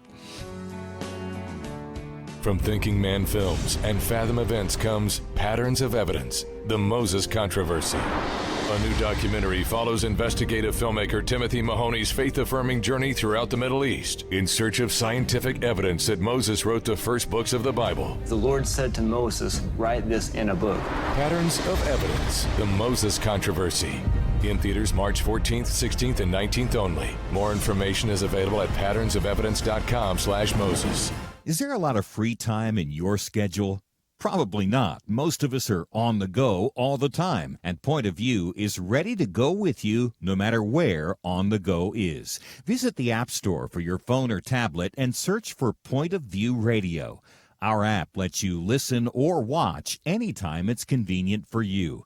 And since we're told to be doers, not just listeners, the app provides a quick way to take action on the issues we're talking about. You can send us a question, find a local radio station, read articles, listen and share Kerby's viewpoints commentaries. It's a lot of impact in one little free app. Visit the App Store today, right now, and download the Point of View Radio app. Point of View will continue after this.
are listening to Point of View. The opinions expressed on Point of View do not necessarily reflect the views of the management or staff of this station. And now, here again is Kerby Anderson. In studio with me today, Joe Rosenberg. The book is entitled The Persian Gamble. We have a link, so let's talk about some of the things that we've posted here. Of course, you can order the book there. You'll find it in your local bookstore, obviously. But we also have a link to joelrosenberg.com. There's a way in which you can find out about all the books, including the one we just mentioned, The Kremlin Conspiracy, as well as many of the others in the past. You also have a link to the Joshua Fund, which I think so highly of, and what you've done over the years, and all sorts of events. And you can follow Joel, and you can get his blog. Okay, let's talk about the blog, because we have a couple things. First of all, the Middle East Peace Plan, some material that you've written about with the president. We also have that in the Jerusalem Post. But let's get into that, because you've had a chance over the last couple of years to bring evangelicals to some key places, and we've had a chance over the last couple of years to interview people that you've taken to Saudi Arabia, to Jordan, and things like that. This has been an opportunity for us really to educate the body of Christ. Tell us more, if you might. Well, so many of us are focused on our love for Israel and the Jewish people, and I'm grateful for that as an Israeli, as a Jewish person, and that's important because not all of Christendom fully understands God's heart and plan for Israel and the Jewish people. But that being said, God's plan doesn't stop there, right? The prophet Jeremiah records the words of the Lord in chapter 49 very beautifully, powerfully, when the Father says to the Son, "It's too small a thing for you only to save the tribe of Jacob. I will make you a light to the nations, and you will bring my salvation to the ends of the earth." Right. So God's heart is not just for Israel, but also for the neighbors. And that's a fundamental part of the Joshua Fund, our ministry to Israel and her neighbors. So what's been interesting is that God has been opening this door for me to go and meet with the leaders of all these Arab countries, some of whom have peace treaties with Israel, several of them who do not. But not only have they invited me to come and meet with them personally, they've invited me to bring delegations of American evangelical Christians. So this has now happened in Jordan, Egypt twice, and then in United Arab Emirates and Saudi Arabia. And we're talking about, it would be interesting to go to these countries no matter at any level that you're talking to somebody. But this is the king of Jordan. I know. It's President El-Sisi of Egypt. It's the crown prince, who's effectively the ruler of the United Arab Emirates. And then the crown prince, second only to the throne, in Saudi Arabia. To have not just the invitation to come and say hello, but to sit for hours with these men as an evangelical. It's not just that you're a business leader or you're a politician or you're a novelist even, but to come as an evangelical means that they want to talk about issues of faith, about how their reforms are making things better for Christians in their countries. We get to ask them direct questions. We also get to ask them things like, I asked the crown prince of Saudi Arabia, Mohammed bin Salman, MBS, who's quite controversial. Oh, yes. I said to him, I see that you're reaching out to various Christian groups, but the Saud family has not reached out to evangelicals in 300 years. We're very honored to sit with you here in the palace. I never imagined that.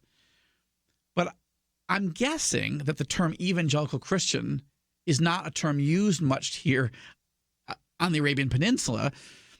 Is it possible for one of my colleagues, an ordained pastor, to just share a little bit about what does it mean to be an evangelical Christian? What's distinctive about that? And he was very warm and welcoming. Isn't that something? Imagine that. Yeah. With each of these leaders, we've said, how can we pray for you? The Bible commands us to pray for kings and all those in authority, that we can live quiet and peaceable lives. So what are some of your prayer requests? We ask that of every leader, and they openly share with us. And then at the end of the meeting, we say, could we actually pray for you? And every single one of them has said yes. Outstanding. And we pray for them in the name of Jesus. Now, this is giving us an opportunity to get an insight into what they think, what they believe, their sense that they are moderate reformers. What does that mean to them? How far are they willing to go to push back at the radicals? How much? And I will tell you, Kerby, I believe the fundamental reason they are inviting us is because the Iran threat Oh, yes, for is sure. fundamentally rechanging, They recognize fundamentally everything. altering Yep. each Arab leader's perception of who is their friend Mhm. and who is their foe. Whatever relationship they have had with the American government in the past, they realize they have to strengthen it, and they have to strengthen the relationship with the American people. That knowing a certain president is not enough. You have to have a deep cultural connection that your country is perceived as a good guy and not part of the bad guy team. Mm-hmm. And how do you do that? Well, evangelicals are a large and significant part of the population, and they've begun to realize maybe we ought to reach out to this world and begin to engage in a dialogue. But also, if that weren't enough, these countries are beginning to explore, the Gulf countries are exploring, how might we make peace with Israel? Yes. I believe, based on my experience in the region, that they're getting ready to make big moves towards peace. Isn't that something? I'm not convinced that the Palestinian leadership is ready. I am increasingly hopeful that Saudi Arabia, the United Arab Emirates, Bahrain, Oman are really actively thinking, how do we move forward, and when, not if, but when would making peace with Israel make sense in a way that wouldn't, create a revolution inside the country or the region. So this is game changing. And for evangelicals to be invited to be any part of that is absolutely fascinating. And what a great way to be a witness and prayer warriors from these folks who, have very little contact with people who love Jesus. Again, not only pray for the peace of Jerusalem, but pray for some of these opportunities, which, of course, brings us to the Jerusalem Post piece written by Joel Rosenberg. Will Trump's Middle East peace plan really be dead on arrival? It's an opinion piece, and, of course, we've been following what Jared Kushner has been doing and the attempt to try to do something that no other president has been able to accomplish. But you are talking about some of the chess pieces being moved around in a way that never really existed before. Right. Explain.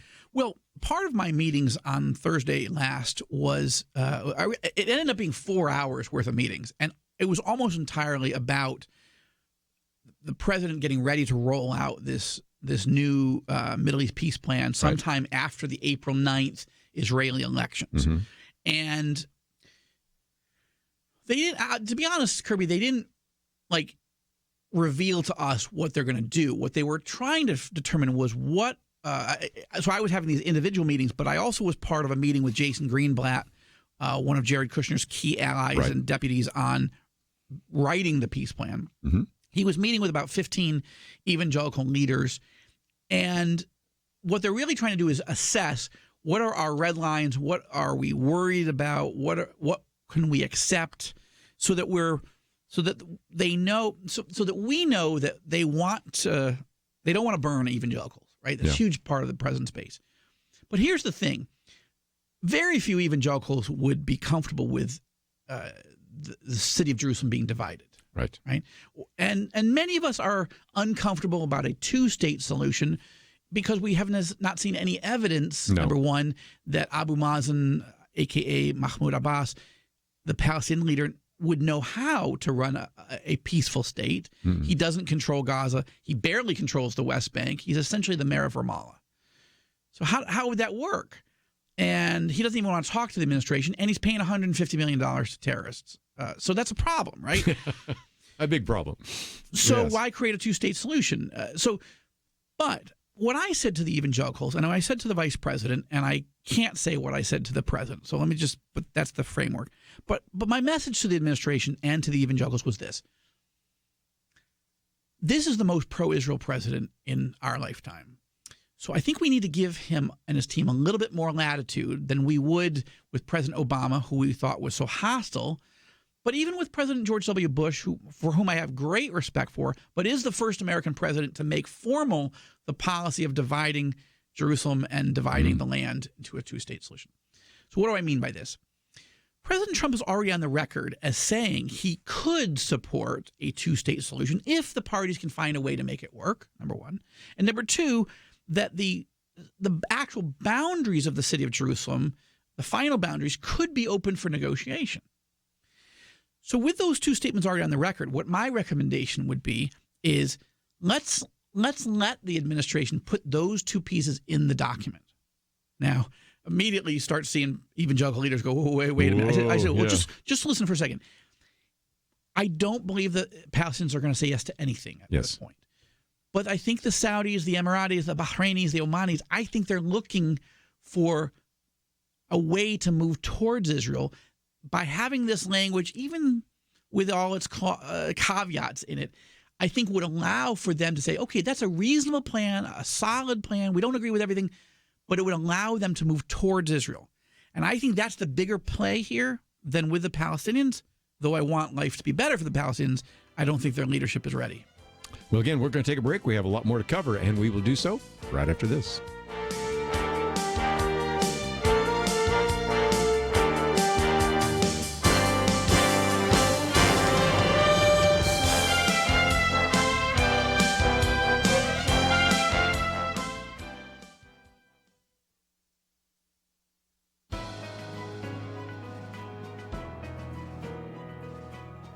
Welcome to the First Liberty Briefing. I'm Jeremy Dice.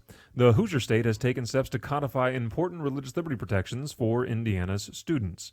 In April 2017, the Indiana General Assembly passed and its governor quickly signed a measure providing students with the chance to take an elective surveying the world's religions while outlining the civil liberties afforded to its students in Indiana's public schools.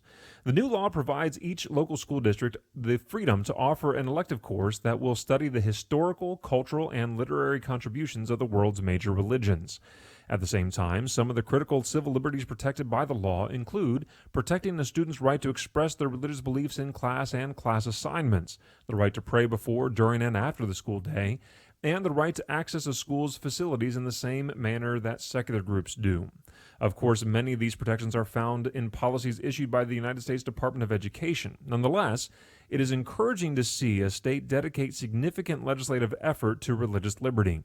Students should not be required to hide their faith at school, nor should they be punished for daring to discuss their religious beliefs while at school. Religious liberty should be our national priority. It's good to see that, at least for one state, it's a clear priority for their students. To learn how First Liberty is protecting religious liberty for all Americans, visit firstliberty.org.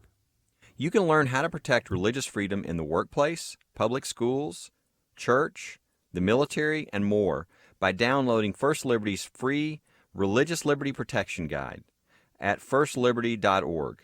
That's firstliberty.org. If you want hope for religious freedom, go to firstliberty.org.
Now, back to Point of View, your listener-supported source for truth. Back for a few more minutes in studio with us today, Joel Rosenberg. And again, let me just mention his book, The Persian Gamble.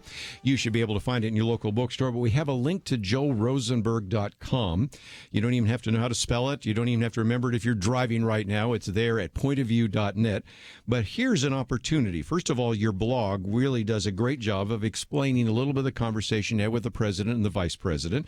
And then, of course, we also have a link, but you can also find it on your website as well, the piece that you wrote for the Jerusalem Post. And we have kind of a window right now where we could have an evangelical conversation about the peace process. And if people get your blog and begin to see the things you're posting, they can be part of that conversation, can't they? Absolutely. And also, of course, on Facebook for me, and I use Twitter, so I'll resend out the the Jerusalem Post piece as well today. Kerby, I think this is important. This is, whereas we had no trust of President Obama, we felt like he was trying to put Israel in a headlock and try to force them into very dangerous positions. We don't have that sense of President Obama. He's been the most pro-Israel president of any in the entire history of the 70-year relationship between the United States and Israel. So, and everyone around the president is so pro-Israel. It's what's driving the Palestinians crazy. But the Palestinian leadership refuses even to talk to the administration. And I think it's, for the Palestinian people, this is just a huge mistake. They're suffering. Their lives could get better, but the Palestinian leadership, in the case of Abu Mazen, the Palestinian president, he seems to want to go to his death. He's old. He's 83. He's ill. He's in the 15th year of his 4-year term. Okay, so that tells you something. He seems to want to go to his grave having said, I never surrendered. But this is not helpful. Compromise is needed. So I say that because we have about 30 to 45 days, I think, before President Trump unveils his Middle East peace initiative. And evangelical leaders need to be, and evangelical people need to be thinking, how will we react if the plan isn't exactly what we want? Are we going to get scared? Are we going to get angry? Are we going to turn against this president? I think we have to sort of keep our powder dry, as it were. I think the Palestinian leadership is going to say no to whatever's in it. Of course. And if that's the case, then the question becomes, is it over? No, I don't think it's over. Now I think what happens is the Gulf states start saying, why? Why would the Palestinians not even discuss a reasonable plan? It's not perfect. Go negotiate it. But if you're not going to even talk about it, but that could open the door for some of these states to say, you know what? I'm flying to Jerusalem, or I'm inviting the Israeli prime minister to our capital to move forward. We're not going to wait for the Palestinian leaders forever. So I think that's a conversation evangelicals need to have. When we see the plan, we can assess it for what it is, but I don't think we ought to be scared. I think we need to be prayerful and start talking amongst ourselves. What are we hoping for? Sure. Yeah. Well, if nothing else, just before we end, I want to talk a little bit about anti-Semitism and what some people have called the Democrat problem. Cal Thomas called it the Jewish problem. And even the other day, Rasmussen Report said that a majority of voters say Democrats have a problem. Now, let's get some history. Democrat Harry Truman, minutes after David Ben-Gurion established the nation of Israel, recognized the nation of Israel, while all of his associates disagreed with that. Absolutely. You had Democrat Robert Kennedy, who was assassinated by Palestinian Sirhan because he was pro-Israel. You have Democrat Joe Lieberman, who was the first Orthodox Jew on a presidential ticket. And now you have Democrats saying some of the most outrageous things. And this last week, Congress couldn't give anything more than a light tap on the wrist. What's your thoughts? Yeah, I appreciate that quick history, Kerby, because I don't want it to look. It really shouldn't be a bipartisan. No. It shouldn't be a partisan issue that the Republicans are for Israel and Democrats are against, or Republicans are kind and friendly to Jewish people and the Democrats are. That has not historically been the case. No. It's been a bipartisan issue across the board. One that you didn't mention, I think, is important. President Jimmy Carter is very controversial of late, for sure, historically, for sure. But he did help Israel and the Egyptians come to the first ever peace treaty. That was 40 years ago this month. It was signed at the White House. Yeah. So that was big. But something is going wrong inside the Democrat Party right now. I say this as a former Democrat. I left the party in the early 90s. I didn't feel like it was representing my values. A lot of people had left before me, and they may have thought, why did you last that long? But okay.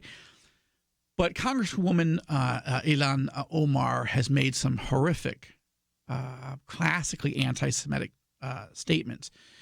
And Speaker Nancy Pelosi has, called her out, said these are hateful, this is hurtful, this is classically anti-Semitic. It's reprehensible. And I commend Speaker Pelosi for saying those things. And there were some other Democrat leaders, Steny Hoyer and Elliot Engel and others, that said this. But when it came to an actual resolution to call out Congresswoman Omar by name and say this is unacceptable and strip her of a Foreign Affairs Committee seat, they wouldn't do it. This is a bigger problem than Congresswoman Omar, who's a freshman and, and just is. She's going to be a problem for the long haul. This is something that she deeply believes. I don't think this is a lack of education. I think I think she's hateful against Jews and against Israel. But the Democrat leadership has a huge problem because a lot of people are rushing to Congresswoman Omar's defense, and Speaker Pelosi and her team are equivocating on really being able to say, no, this is wrong. Mm-hmm. And that's sad. And I don't want to see the defense of the Jewish people be a partisan issue. But we are trending that way at the moment. And look, if you don't have the moral clarity to say no to bigotry, racism, hatred of any group, including Jewish people, then we've got a big, big problem in a party that historically has been not only good to Jewish people, but 70% of American Jews vote for Democrats.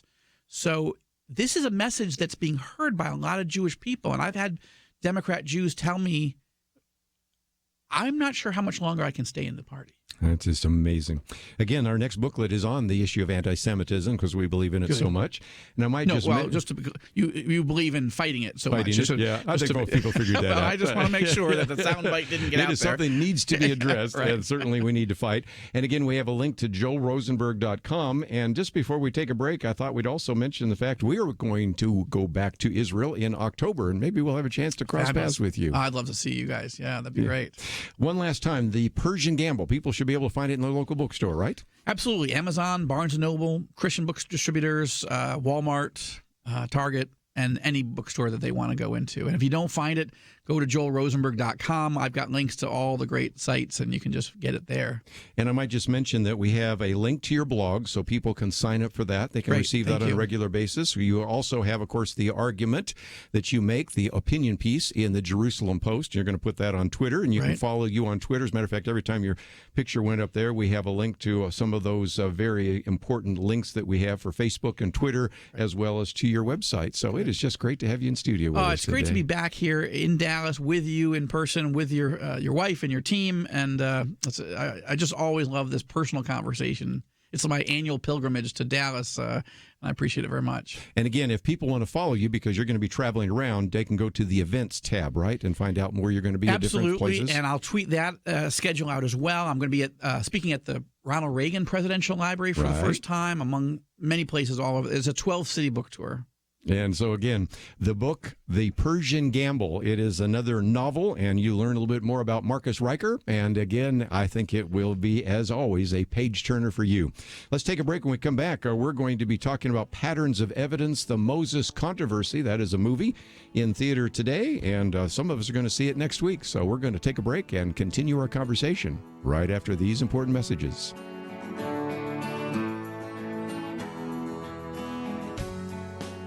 Question: do you have a health insurance plan you are not happy with? Well, Bethany and Jason thought they were stuck. Their plan just kept getting more expensive, and Bethany's favorite doctor didn't even take that plan anymore. And then some friends at church told them about MediShare. With our previous insurance, we were paying $1,200 a month. With MediShare, we now pay around $600 a month. Yes, they're paying $600 less per month, and that's a pretty typical savings with MediShare, and they actually like MediShare more. I was able to go back to my original doctor that I absolutely loved, and it's just been an absolutely beautiful thing being a part of MediShare. Yeah, so they pay a lot less, and they like it more. No wonder MediShare is growing so fast. Find out more. They're super easy to talk to. All you have to do is call 855-90-BIBLE. That's 855-90-BIBLE. 855-90-BIBLE. It takes a team to win. Be part of Point of View's Truth Team and bring truth and healing to America. Go to pointofview.net/team, pointofview.net/team, and 800-347-5151. Point of View will continue after this.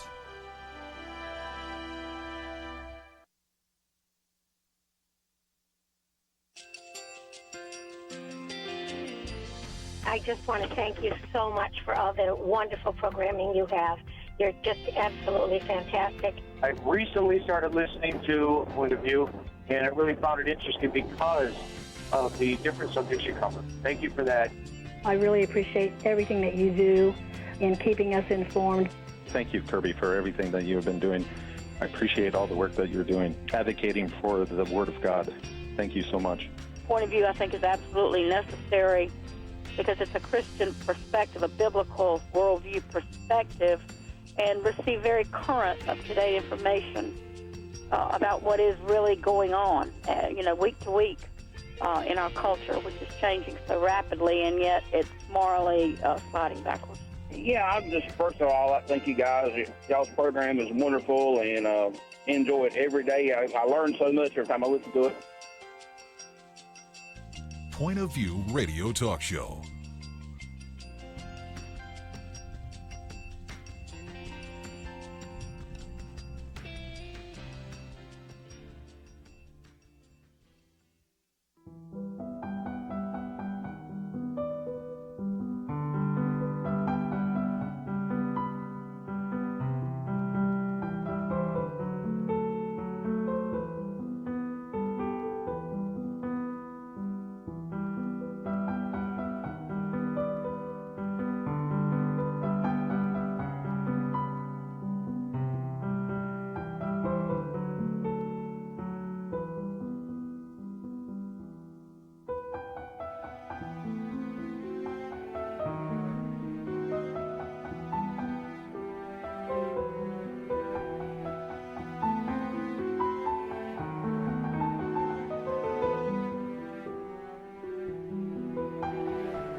Hi, this is Kerby Anderson. You know, each day we take on the tough issues and provide a biblical perspective to them. The topics we cover are wide-ranging.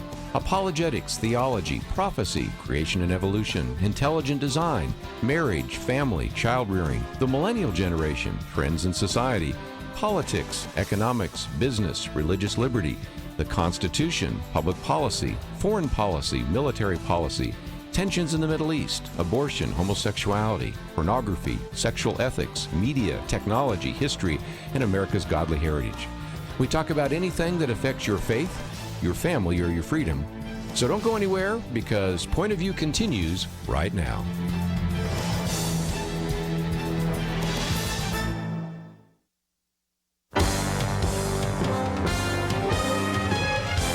Across America, live. This is Point of View.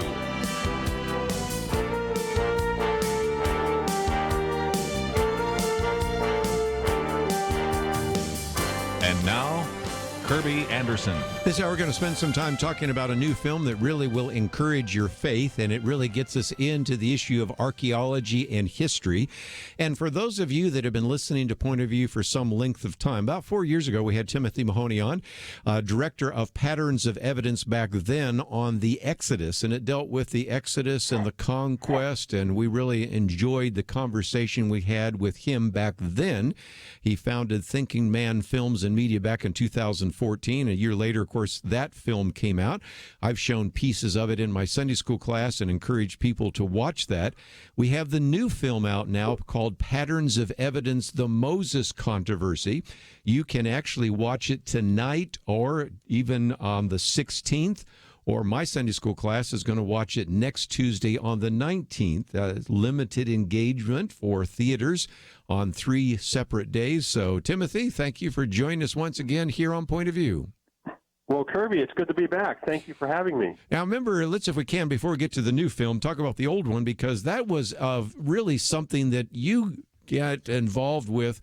I think it was like a 12-year investigation, if I remember right. You were going through kind of a crisis of faith. You were wondering whether or not the book of Genesis and Exodus were accurate, especially as we talk about the idea of Exodus and what, in terms of Moses and Joshua and Jericho and all of that, how that all fit together. And so that film, and it was a documentary, has had a very profound impact. And I know probably quite a number of our listeners have had a chance to see it. Yes, that took 12 years. In the first year, in 2002, I went to Egypt, and I went to the very location where the Israelites were said to have lived. And I went to an Egyptologist there, and I said, "So, did you find the Israelites?" And he said, "So far, not," in his Austrian accent. And at that moment, that planted I was shocked that he said that, because I wasn't expecting him to say that. I was expecting him to tell me what he had found and evidence, because I had heard, but I thought that there was evidence there. And I came home, as you alluded to, and about a month later, I had a crisis of faith. I had grown up in a Christian home. I believed in the Bible stories. I believed in them. But this man, with going to the location that I went to, I thought, well, he would know. And he was telling me that there wasn't any evidence for this. And I can see how sometimes people can have crises of faith in what they believe. Well, and in our particular program here, we spend a fair amount of time talking about how to articulate a biblical worldview and then how to defend a biblical worldview. And that is, of course, the whole area of apologetics. And in a sense, what we're going to be talking about this hour is apologetics, history, and archaeology. And I won't necessarily ruin the story for anybody that has not seen the previous book or movie or some of the resources that you've put together. But really simply, Patterns of Evidence, the Exodus, comes back to the fact that I think many of the Egyptologists have the time of the Israelis and the Jews there at the wrong time. They have the Exodus at the wrong time, and as a result, they don't necessarily believe that Joshua was fighting this battle in Jericho. But once you recalibrate all of this, all of it falls together in some pretty significant ways, doesn't it?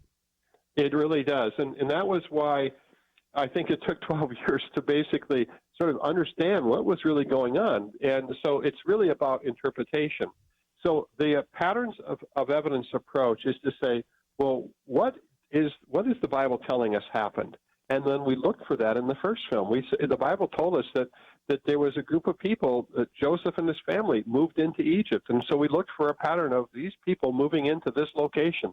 And that's when I went to that location. And what I found out is that not only did they move there, but they multiplied, that eventually they became impoverished, so it looked like slavery. Then there was a judgment in Egypt. Then these people left Egypt, and there was a conquest of the Promised Land. All this fit an amazing pattern of evidence that matched the stories of the Bible. That's what we did in that first film. Well, again, I think it was very well done, and that one is certainly available. I found it out on YouTube, and of course, it is shown up in Netflix and all sorts of other networks. So, again, that's the previous film, Patterns of Evidence, The Exodus. Very well done. Let's now move to this one, Patterns of Evidence, The Moses Controversy, which, interestingly enough, we just recently here at Point of View produced a little booklet on archaeology. And I was just telling Joel Rosenberg, who was in studio with us just a minute ago, talking about his book, The Persian Gamble, that this last year has been a banner year for archaeology for a number of reasons. Matter of fact, afterwards, somebody said, well, why? And I said, well, a couple of reasons. Number one, peace. If you look at Tel Lachish right now, which is one of the places where there's a lot of digging, that's in the southern part of Israel. Well, it's kind of hard to do archaeology when Hamas rockets are landing near you.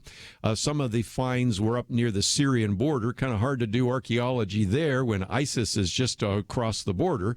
So that's part of it. And the other is the new technologies that have now allowed us to, for example, read this one ring they found was a ring that says Pontius Pilate. Well, they've had the ring for some time, but now they have some technology that allows them to read that.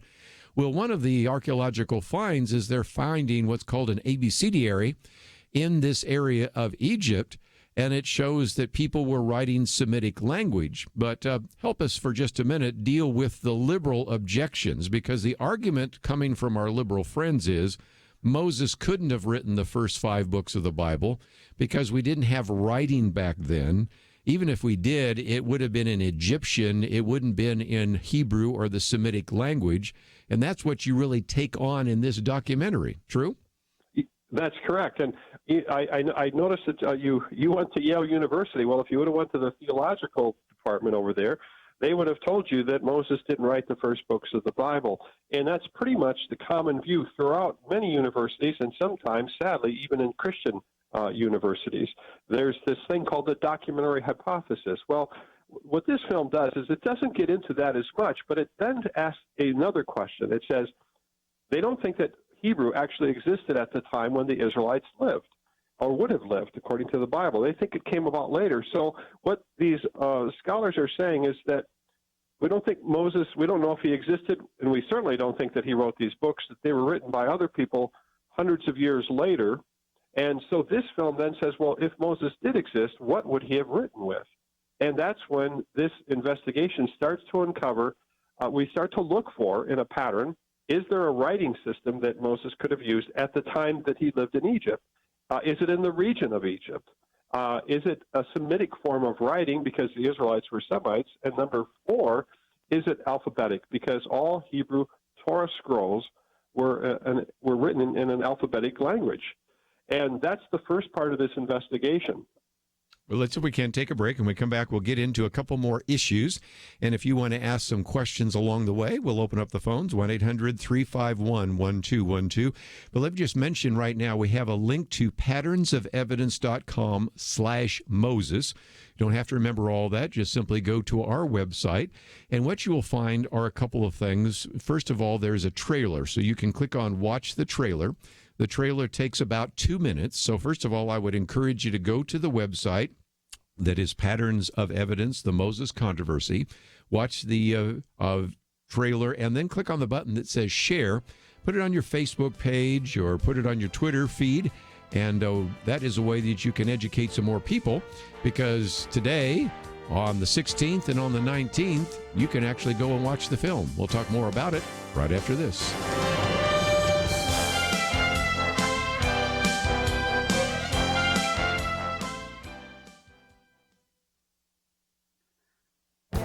This is Viewpoints with Kerby Anderson. The political justification for more government intervention into America's healthcare system is the claim that healthcare is a right. Proponents of the Affordable Care Act in the past made this claim.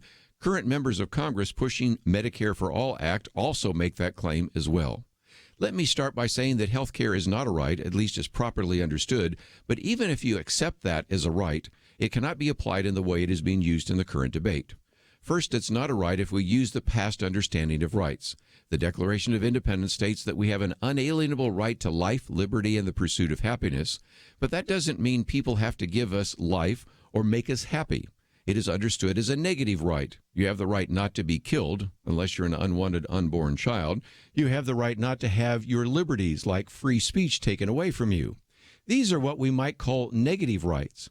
But the left is now proposing what could be called positive rights. We supposedly have the right to housing, health care, maybe even the right to a free college tuition. This is something fundamentally different. Second, even if you accept that flawed view, you have a major problem. How do you have the right to something that is economically scarce? How does everyone have a right to kidney dialysis when we don't have enough machines? How do we have a right to a doctor when there are more people who want a personal physician than there are doctors to go around? So rejecting the idea that health care is a right doesn't mean that we should dismiss the importance of health care. Actually, it's just the opposite. Trying to provide quality health care is so important that it shouldn't be left to bureaucrats working in an incompetent government agency. I'm Kerby Anderson, and that's my point of view. From Thinking Man Films, Patterns of Evidence, The Moses Controversy. Did Moses write the first books of the Bible? Patterns of Evidence in theaters March 14th, 16th, and 19th only.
You're listening to Point of View, your listener-supported source for truth. Timothy Mahoney with Thinking Man Films and Media, talking about this new film, Patterns of Evidence, The Moses Controversy. By the way, this is a time when we oftentimes play my commentary during the break. Now, some of you have a chance to hear it on your local radio station. Others play it later. And, of course, that commentary goes to many more radio stations than the 275 stations that carry Point of View. Almost all the other Christian networks oftentimes play my commentary as well. And you might have noticed over the last couple of weeks, as my commentary ends, we have about 10 seconds in which lately we've been promoting this film, Patterns of Evidence, The Moses Controversy. So we hope that that will get some information out. But again, this is taking place tonight, March 14th, also on the 16th and the 19th. So you can go on a Thursday, a Saturday, or next Tuesday. Our Bible Fellowship is going to go next Thursday on the 19th, and got a whole row or two of individuals from our Sunday school class that will be watching the film, and we encourage you to do so as well. But Tim, let's, if we can, come to a very important question that sometimes you get from skeptics, and that is, why does it really matter? I mean, after all, if Moses didn't write the first 5 books of the Bible, what's the big deal? I think it gets back to who Jesus Christ is, because when Jesus says Moses wrote the Bible, at least the first 5 books of the Bible, what's called the Torah, what's at stake is really whether or not Jesus knew what he was talking about, don't you think? Absolutely. In John chapter 5, it says, Jesus is saying this, for if you believed Moses, you would believe me, for he wrote of me. But if you do not believe his writings, how will you believe my words? That's John, chapter 5, verses 46 and 47. So Jesus himself is saying that Moses wrote about him. And so if Moses didn't write this, then it basically is diminishing and discrediting Jesus. And I think that's an important issue because we talk about this sometimes when we talk about the issue of why creation is important. Because, Jesus talks about Adam and an Eve. He talks about a Noah, talks about a Jonah. When you have people saying, well, it really doesn't matter what you believe about the book of Genesis, or it doesn't matter if you really believe Jonah really existed. Well, that really comes back to some very important issues of credibility. So let's come back to those questions you were asking, because early on in your film, your documentary, you interview individuals, and they either say, I don't think Moses wrote it, or if he did, he wrote it in Egyptian. Your argument is, no, he must have written it in Hebrew, and it must have been an alphabet. So explain a little bit more about how this documentary begins to unfold these patterns of evidence. Well, it basically goes back about 100 years when Flinders Petrie and his wife, Hilda, were searching for artifacts. And in fact, there's a famous stone, it's a stela, they call it, or stele, called the Israel stele. And it actually has the name Israel on it. And that was Flinders Petrie that actually found that. That was mentioned in our first film. Well, later on, Flinders Petrie found these inscriptions in the Sinai. And he knew that they weren't Egyptian. I mean, they were Egyptian hieroglyphs that had been modified. So somebody took these hieroglyphs and made them into a new writing system. And the film uncovers that writing system, and then it starts to see a link between that writing system and the Israelites in Egypt. That's what this film is going to build a case for, is that we think that this early writing system actually came around the time that Joseph and his family lived in Egypt.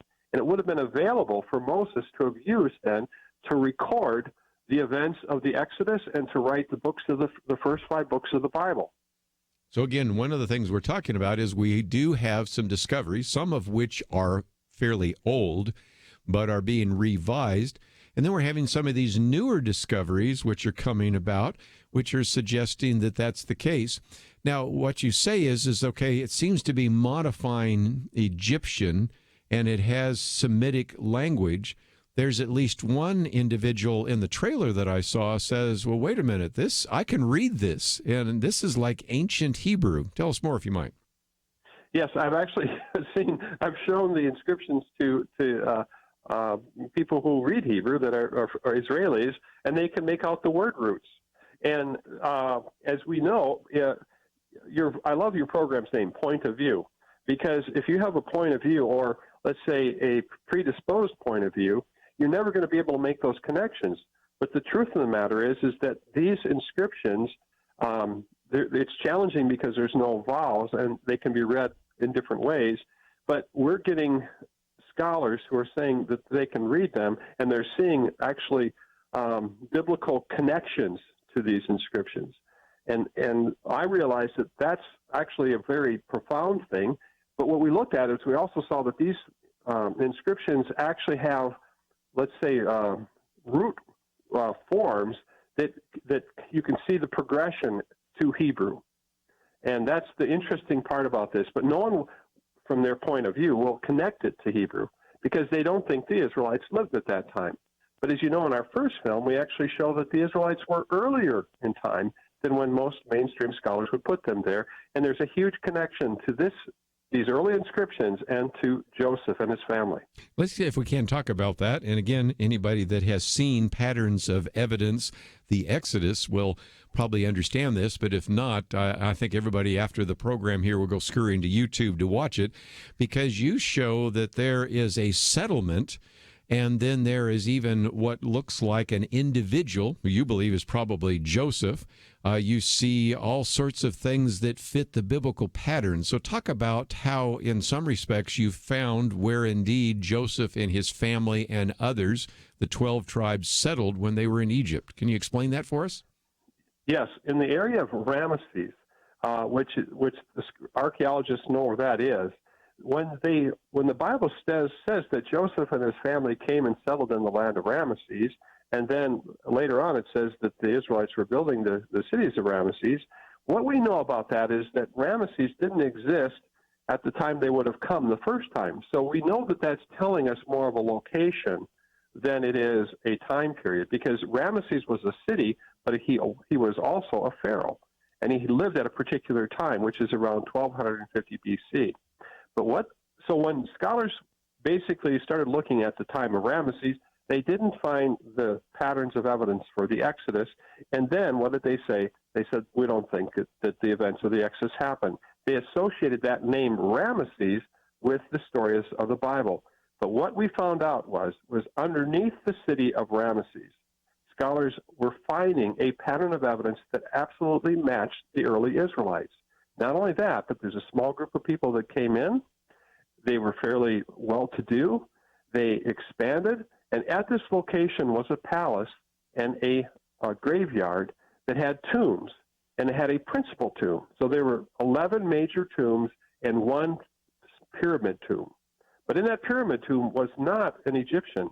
It was a Semitic person. And we know the story about Joseph and his family. They came to live, and they lived in this area, and so scholars are saying that they believe this is Joseph's family, and these are the tombs where they were buried. And so, again, you even see some pictures of what that looks like, and so it gives you a little bit better understanding of who Joseph is and how they settled. So that fits that part. And then what you're saying is this fits now with this new film, because when we talk about the Moses controversy, some of that development of what today we would consider to be Hebrew was taking place even at the time of Joseph, so that by the time we get to Moses, which is later, you already have a pretty well-developed alphabet and one that allows him to do the recording of the first 5 books of the Bible, the Torah. True? Right. And not only that, but the connection is so clear, because the same Pharaoh that we talk about in the first film, I didn't know this at the time, is the same Pharaoh that's attached to these early alphabetic letters. They call it Proto-Sinaitic letters.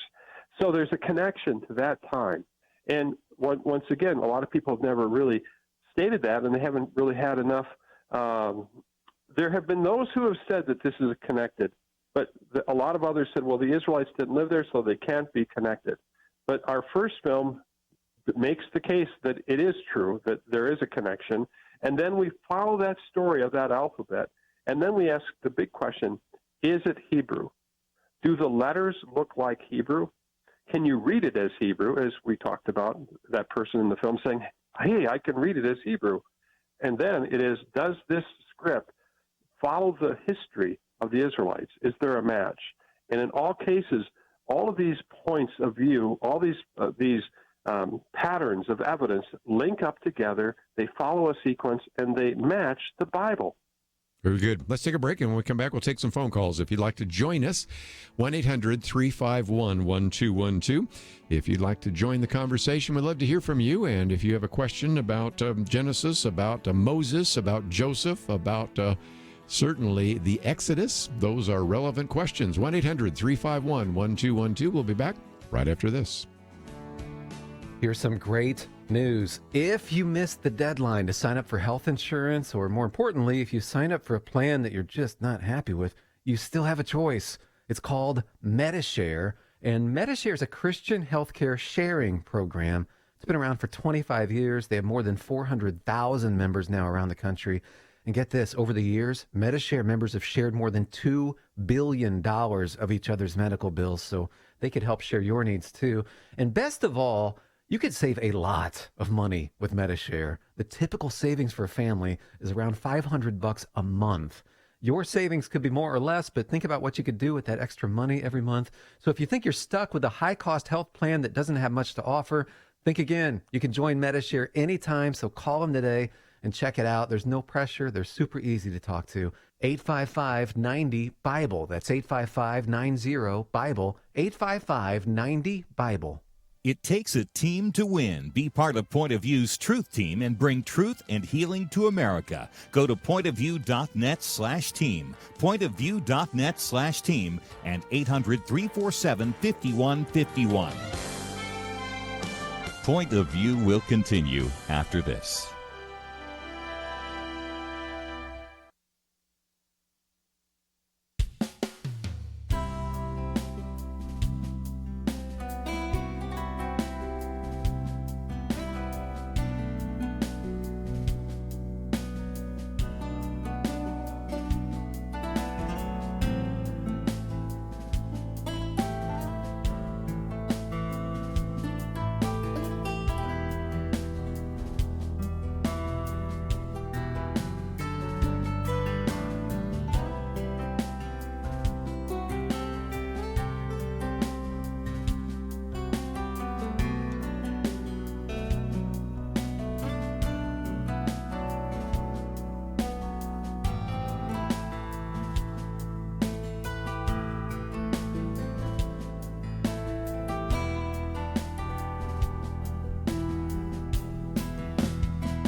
You are listening to Point of View.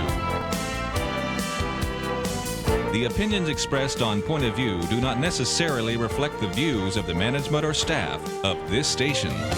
And now, here again is Kerby Anderson. Timothy Mahoney with us today. He's the director of Patterns of Evidence, the Moses Controversy, and of course the earlier documentary, Patterns of Evidence, the Exodus.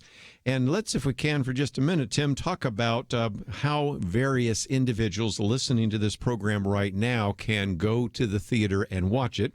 It is taking place tonight, March 14th, again Saturday, March 16th, and then Tuesday, March 19th. As I just mentioned, our Sunday school class, our Bible fellowship class will be going on Tuesday, but any one of those nights would be a way in which you could certainly watch this. The trailer, as I mentioned before, is about 2 minutes long. We have a link to patternsofevidence.com/Moses. So my first assignment for everyone is to watch the video. Click on that share button and maybe put it on your Facebook page, because some people might not know that the film is available. It's in, of course, very limited release. But then let's talk about what we can do, because you can have a section. There's also a button there that says Get Tickets Now. You type in your zip code, and then you can select particular theaters in your area where it's going to be shown either March 14th, March 16th, or March 19th. In many cases, they're shown each one. It's a little over 2 hours long. And, Tim, I would say that this, first of all, would be a film that all Christians would want to go and see, because it really will encourage their faith. But I see this as a real evangelistic opportunity. Let's face it, all, if you have Jewish friends, well, it's at stake for them, too, because most of the Jews I know practice Passover, and yet if Passover didn't happen and there was no Exodus, that's a big issue for them. And so that's the case. And even for the skeptic out there that says, I don't believe that Moses wrote the Bible. I don't even know who wrote it, but it doesn't really matter. This would, I think, be a real challenge. So this can be an opportunity for you to go to bring your friends, whether they're Christians or not, to begin to hear some things that they won't necessarily hear anywhere else except in this movie. So talk about some of the opportunities that exist because this film is in the theaters right now. Well, as an example, I had a test showing, and a young man came. He was around 25 years old. His mother brought him, and he grew up believing, but he became an agnostic. And he came to the film, and afterwards, I asked him, I said, well, what did you, he said, I'm an agnostic. And I said, so what did you think about the film? And he said, I loved it. I loved every part of it. I said, would you change anything? He goes, no. He says, I love the fact that you had multiple viewpoints. And Kerby, one of the things that I found out is that by hearing from different viewpoints, it actually allows the audience to make a decision, because they're hearing from the top scholars why Moses didn't write. But then what's happening is we're showing them a pattern of evidence that Moses could have written. And for this young man, he got so excited, he ended up getting the first film and having people over and watching it, and he came back to faith. Isn't that something? And again, there's a chance for people to bring a group of individuals. So it could be people in your family, it could be people in your Sunday school class or whatever, or it could be some of the people that you have in your company that might be really skeptical and are saying, I'm never going to walk into your church, but I wouldn't mind walking into a movie theater, watching a documentary, and see what you got to offer. So I think these are some opportunities that people should take advantage of, don't you think? Oh, absolutely. And I was going to mention, too, that on Saturday, it's actually a matinee. It starts at like 12:55 or something like that. And these films start right on the time when they say they're going to start. So 6:30 on Thursday night, exactly, it starts then. There is a pre-show for a half hour before, so you can get there at like 6 o'clock. But just so you know, it's not going to be a bunch of trailers right at that time. You have to get there right on time, and you can pre-buy your tickets and get a good seat. So that's an opportunity for people. And once again, you mentioned a very important point. This is a great film to bring your family, to encourage them and to prepare them. I always say it's like getting a little bit of vaccination, because you're going to hear people that are going to challenge the Bible, but you're going to get a little bit of their doubt and unbelief. But by the time you work through this, you're going to have answers to big questions that they're raising. And I think that's what That's the important part of this film. Let's talk about some of the other resources on your website, and then we'll get back into some of the things in the film. One is a very good piece that is entitled 4 Reasons to Watch Patterns of Evidence, the Moses Controversy. Michael Krauss wrote it, and he says, first of all, it examines a significant issue. And, of course, the Bible claims that Moses wrote the Pentateuch, so that's reason enough. Of course, we just talked about what Jesus said about it. It's entertaining and educational, too, he says. Number 3, it simplifies the complex. And so you don't have to know all the history of the Hebrew language and everything to try to figure all that out. And it strengthens your faith. And so you have some very good articles there. You have some graphics in case you wanted to encourage people this Sunday in your class or in your church to go next Tuesday. You can show some of the graphics that they have there as well. So there's just a lot of material available at patternsofevidence.com/Moses. And you've tried to make it as easy as possible for people to get into the theaters. And I just hope it's successful, because I remember when your first film came out, and we talked with you, I guess it was now been 4 years ago. Boy, how time is flying. But nevertheless, we recognized then how important it was to get people in to see the movie Patterns of Evidence, the Exodus. This time, Patterns of Evidence, the Moses Controversy, is just in the theaters these 3 days. And if we want to send a signal to Hollywood and send a signal to these movie houses that we want more of those kinds of films, that's why I hope we can just pack out some of these theaters. Oh, I appreciate that. And that is really true. It's important that we actually show a good performance, and this film is going to deliver. This is actually, the whole event is about 2.5 hours from the time the film starts. There is an intermission in this film, so it's quite an event. And then afterwards, we have this wonderful panel discussion moderated by Fox's Todd Starnes. And then we've got Michael Medved, radio host, and Pastor A.R. Bernard and Oz Guinness and myself talking about, so what does this mean? This amazing gift that this film is going to be investigating, this writing system, and why it's so significant and how it's connected to the stories of the Bible. And again, we've had Michael Medved on this program, of course, Orthodox Jew. We've had Oz Guinness on many times, and even in studio. And, of course, we've had you on. This is the second time. So this is a panel discussion of individuals that I think you would appreciate as well. So just wanted to give you a sense of it. But, again, you said something in passing. I want to say it again. A lot of films you go to, you can show up late because they're showing trailers for about 20 minutes. No, this one starts on time. So make sure you're on time. Make sure you get your tickets and see if you can get as many people there as possible. Let me also, for just a minute, as we're talking about the film, talk about the fact that there's nothing in the film that's going to be a problem for kids. As a matter of fact, I think one of the graphics there says, treat it like it's a G-rated film. And if nothing else, you've got a couple of really good kind of special effects that give you an idea of how maybe the 10 Commandments were written in the stone and things of that nature. But explain that, because some of our listeners that are maybe homeschool parents say, I'd like to bring my kids. What age will they understand it? Is there anything that's going to be of concern? Talk about that. Right. I think that the biggest concern that people might have had in the beginning was that there's going to be people that are going to say, we don't know if Moses wrote, or we don't know if.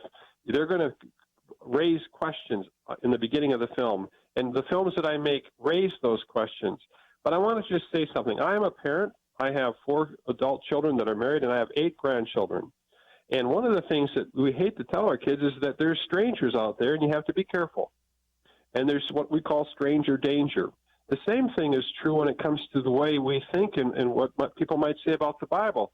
I have actually a 8-year-old grandson who told me that his friend told him that his father said the stories in the Bible aren't true. Now, he's 8 years old. He heard this. So what's going to happen is this film is going to take on some of those questions that people have, and it depends upon the family and the maturity of that child. But we're going to solve those questions. And I think that the reason why the film is important for a number of people is these questions are being asked, and sometimes they're being asked on the playground about the Bible, and is it true or not. But at the end of the day, I can tell you, we have actually homeschool Teach Them Diligently is a part of our partners and supporters, and Answers in Genesis and Creation Museum. We've got a number of organizations and college organizations, Ratio Christi. These organizations are are supporting this because they realize that we have to equip our children with good information about the Bible and its history and its credibility, and give them good answers for these questions that people are asking. And I had an investor one time. He told me, he said, his son was a bright guy, and he had questions for the youth pastor. And the youth pastor said, "Oh, don't worry about it. Come on, let's go get some pizza." But when he went off to college, he came back after his first semester and he declared, he says, "I don't believe anymore. I'm an atheist," because he didn't get his questions answered. And I think that's such an important thing for us, to answer these big questions. Well, again, that's kind of the theme of Point of View. We want you to be able to articulate a biblical worldview and also know how to defend a biblical worldview. It's called apologetics. That's what we do. We'll come back right after these important messages.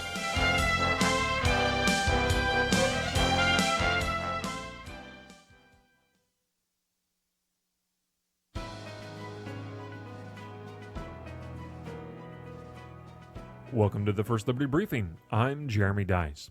The Hoosier State has taken steps to codify important religious liberty protections for Indiana's students. In April 2017, the Indiana General Assembly passed and its governor quickly signed a measure providing students with the chance to take an elective surveying the world's religions while outlining the civil liberties afforded to its students in Indiana's public schools. The new law provides each local school district the freedom to offer an elective course that will study the historical, cultural, and literary contributions of the world's major religions. At the same time, some of the critical civil liberties protected by the law include protecting a student's right to express their religious beliefs in class and class assignments, the right to pray before, during, and after the school day, and the right to access a school's facilities in the same manner that secular groups do. Of course, many of these protections are found in policies issued by the United States Department of Education. Nonetheless, it is encouraging to see a state dedicate significant legislative effort to religious liberty. Students should not be required to hide their faith at school, nor should they be punished for daring to discuss their religious beliefs while at school. Religious liberty should be our national priority. It's good to see that, at least for one state, it's a clear priority for their students. To learn how First Liberty is protecting religious liberty for all Americans, visit firstliberty.org. You can learn how to protect religious freedom in the workplace, public schools, church, the military, and more by downloading First Liberty's free Religious Liberty Protection Guide at firstliberty.org. That's firstliberty.org. If you want hope for religious freedom, go to firstliberty.org.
Now, back to Point of View, your listener-supported source for truth. Timothy Mahoney with us just for a few more minutes, director of Patterns of Evidence, the Moses Controversy. And again, we've spent some time talking about the film.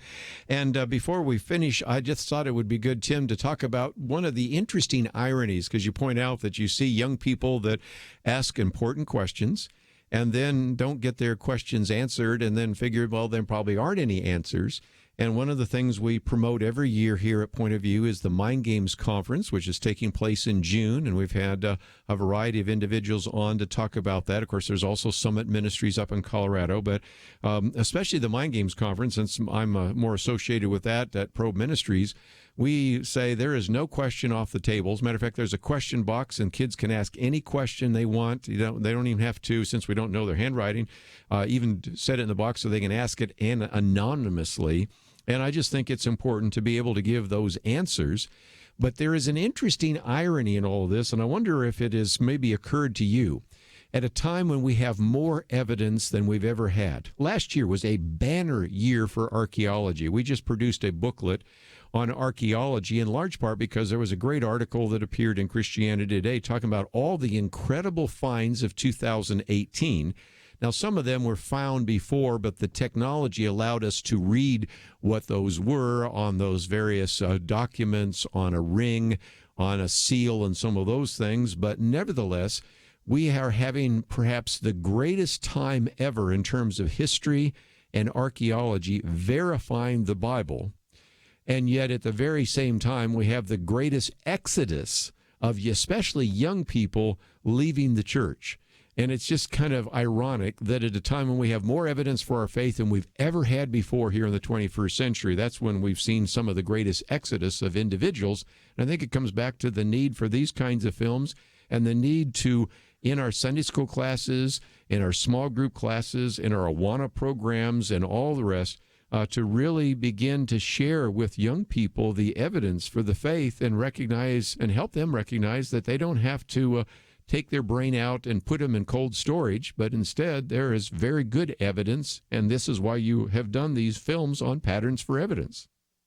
That's right, and I think this is why you're taking the approach that you're taking with point of view. I think what we have to do is prepare people. And, faith, or let's say there's faith and there's unbelief. And unbelief is kind of like a cancer. It's like a virus, right? And it can get into somebody if they've never been, equipped with an answer or the weaknesses in a position. They're going to be overcome by that position. So that's the reason when they go off to university, they don't really have answers to those questions because the professors aren't going to tell them the weakness in their argument. They're only going to talk to them about, their point of view. They're not going to give multiple points of view. And what Patterns of Evidence is trying to do is to fairly, and I've sometimes been accused of being too fair with the opposing viewpoints, but let's hear what they have to say, and then let's see where the weaknesses are in that. Then let's see what the Bible has to say, and then can we find a pattern of evidence that matches the Bible?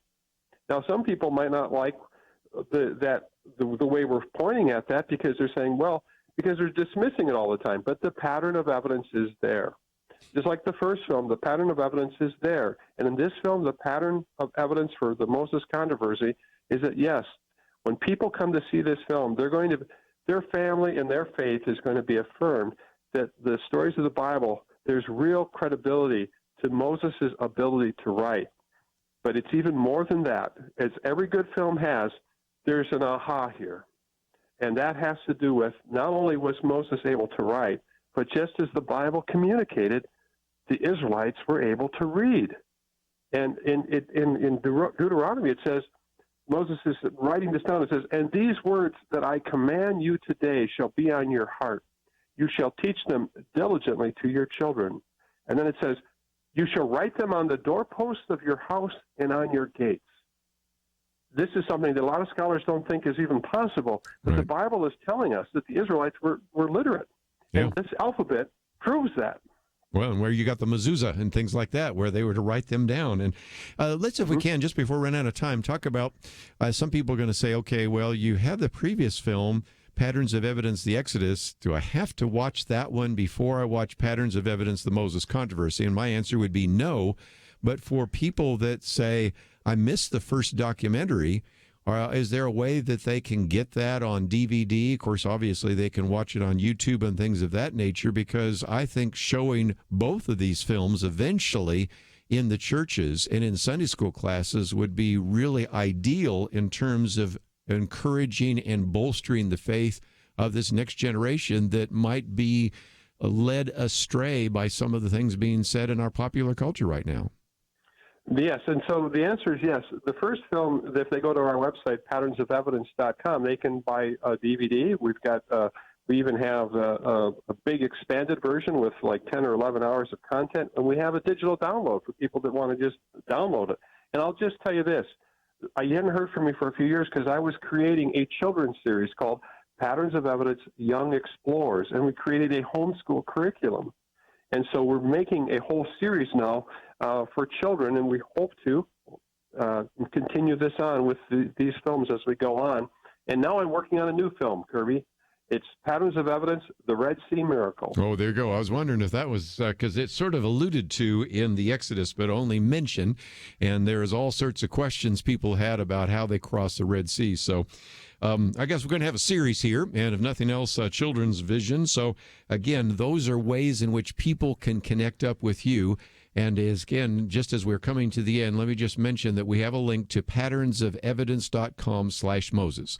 The trailer there is about 2 minutes long. You can click on the button that says Get Tickets Now, and all you have to do is know what your zip code is. And in my particular case, I popped up 3 different areas just very close to me where it is being shown both on the 14th, the 16th, and the 19th. So those are opportunities for each one of us. And if you find yourself saying, well, I didn't have one near me, the good news is we already have the one on the Exodus available to you, so you can download it or get a DVD. And I suspect in time the Moses controversy will be there as well. And so, Timothy, I appreciate the work that you've done to really educate us about these issues, and I look forward to the next opportunity. Oh, well, thank you very much. I really appreciate being on your program. Let's take a break, and when we come back tomorrow, we're going to have our weekend edition. Let me just mention that we have a number of resources on the website, so let's work our way through it. First of all, my Viewpoints commentary today is health care a right? We're going to come back to that tomorrow. We'll have Lathan Watts with us and Keisha Russell. Going to be talking about Medicare for all and the argument that we have health care as a right.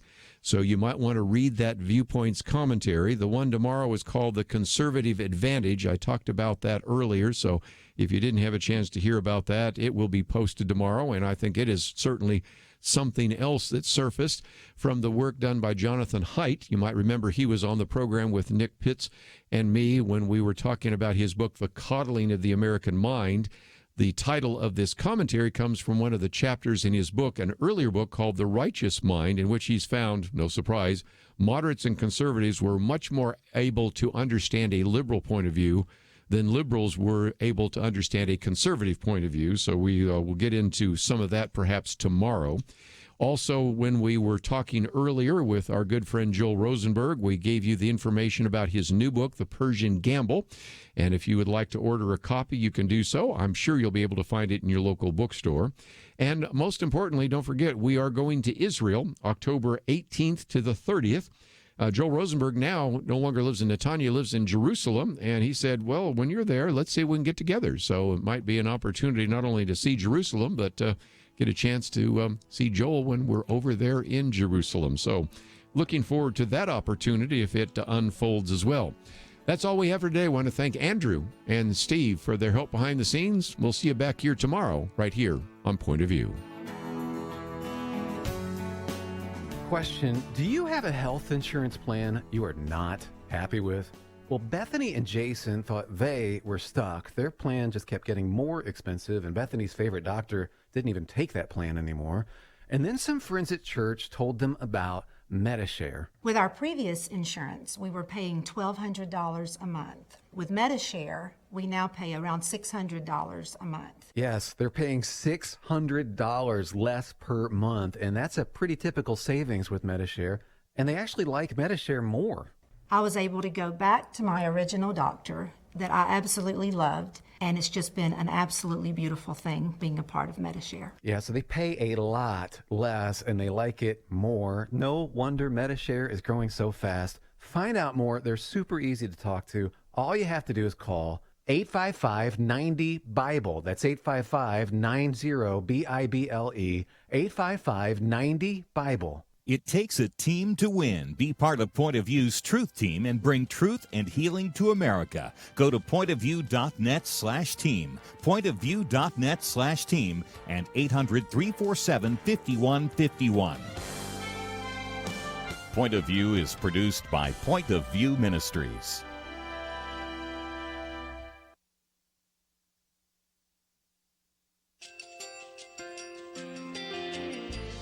I just want to thank you so much for all the wonderful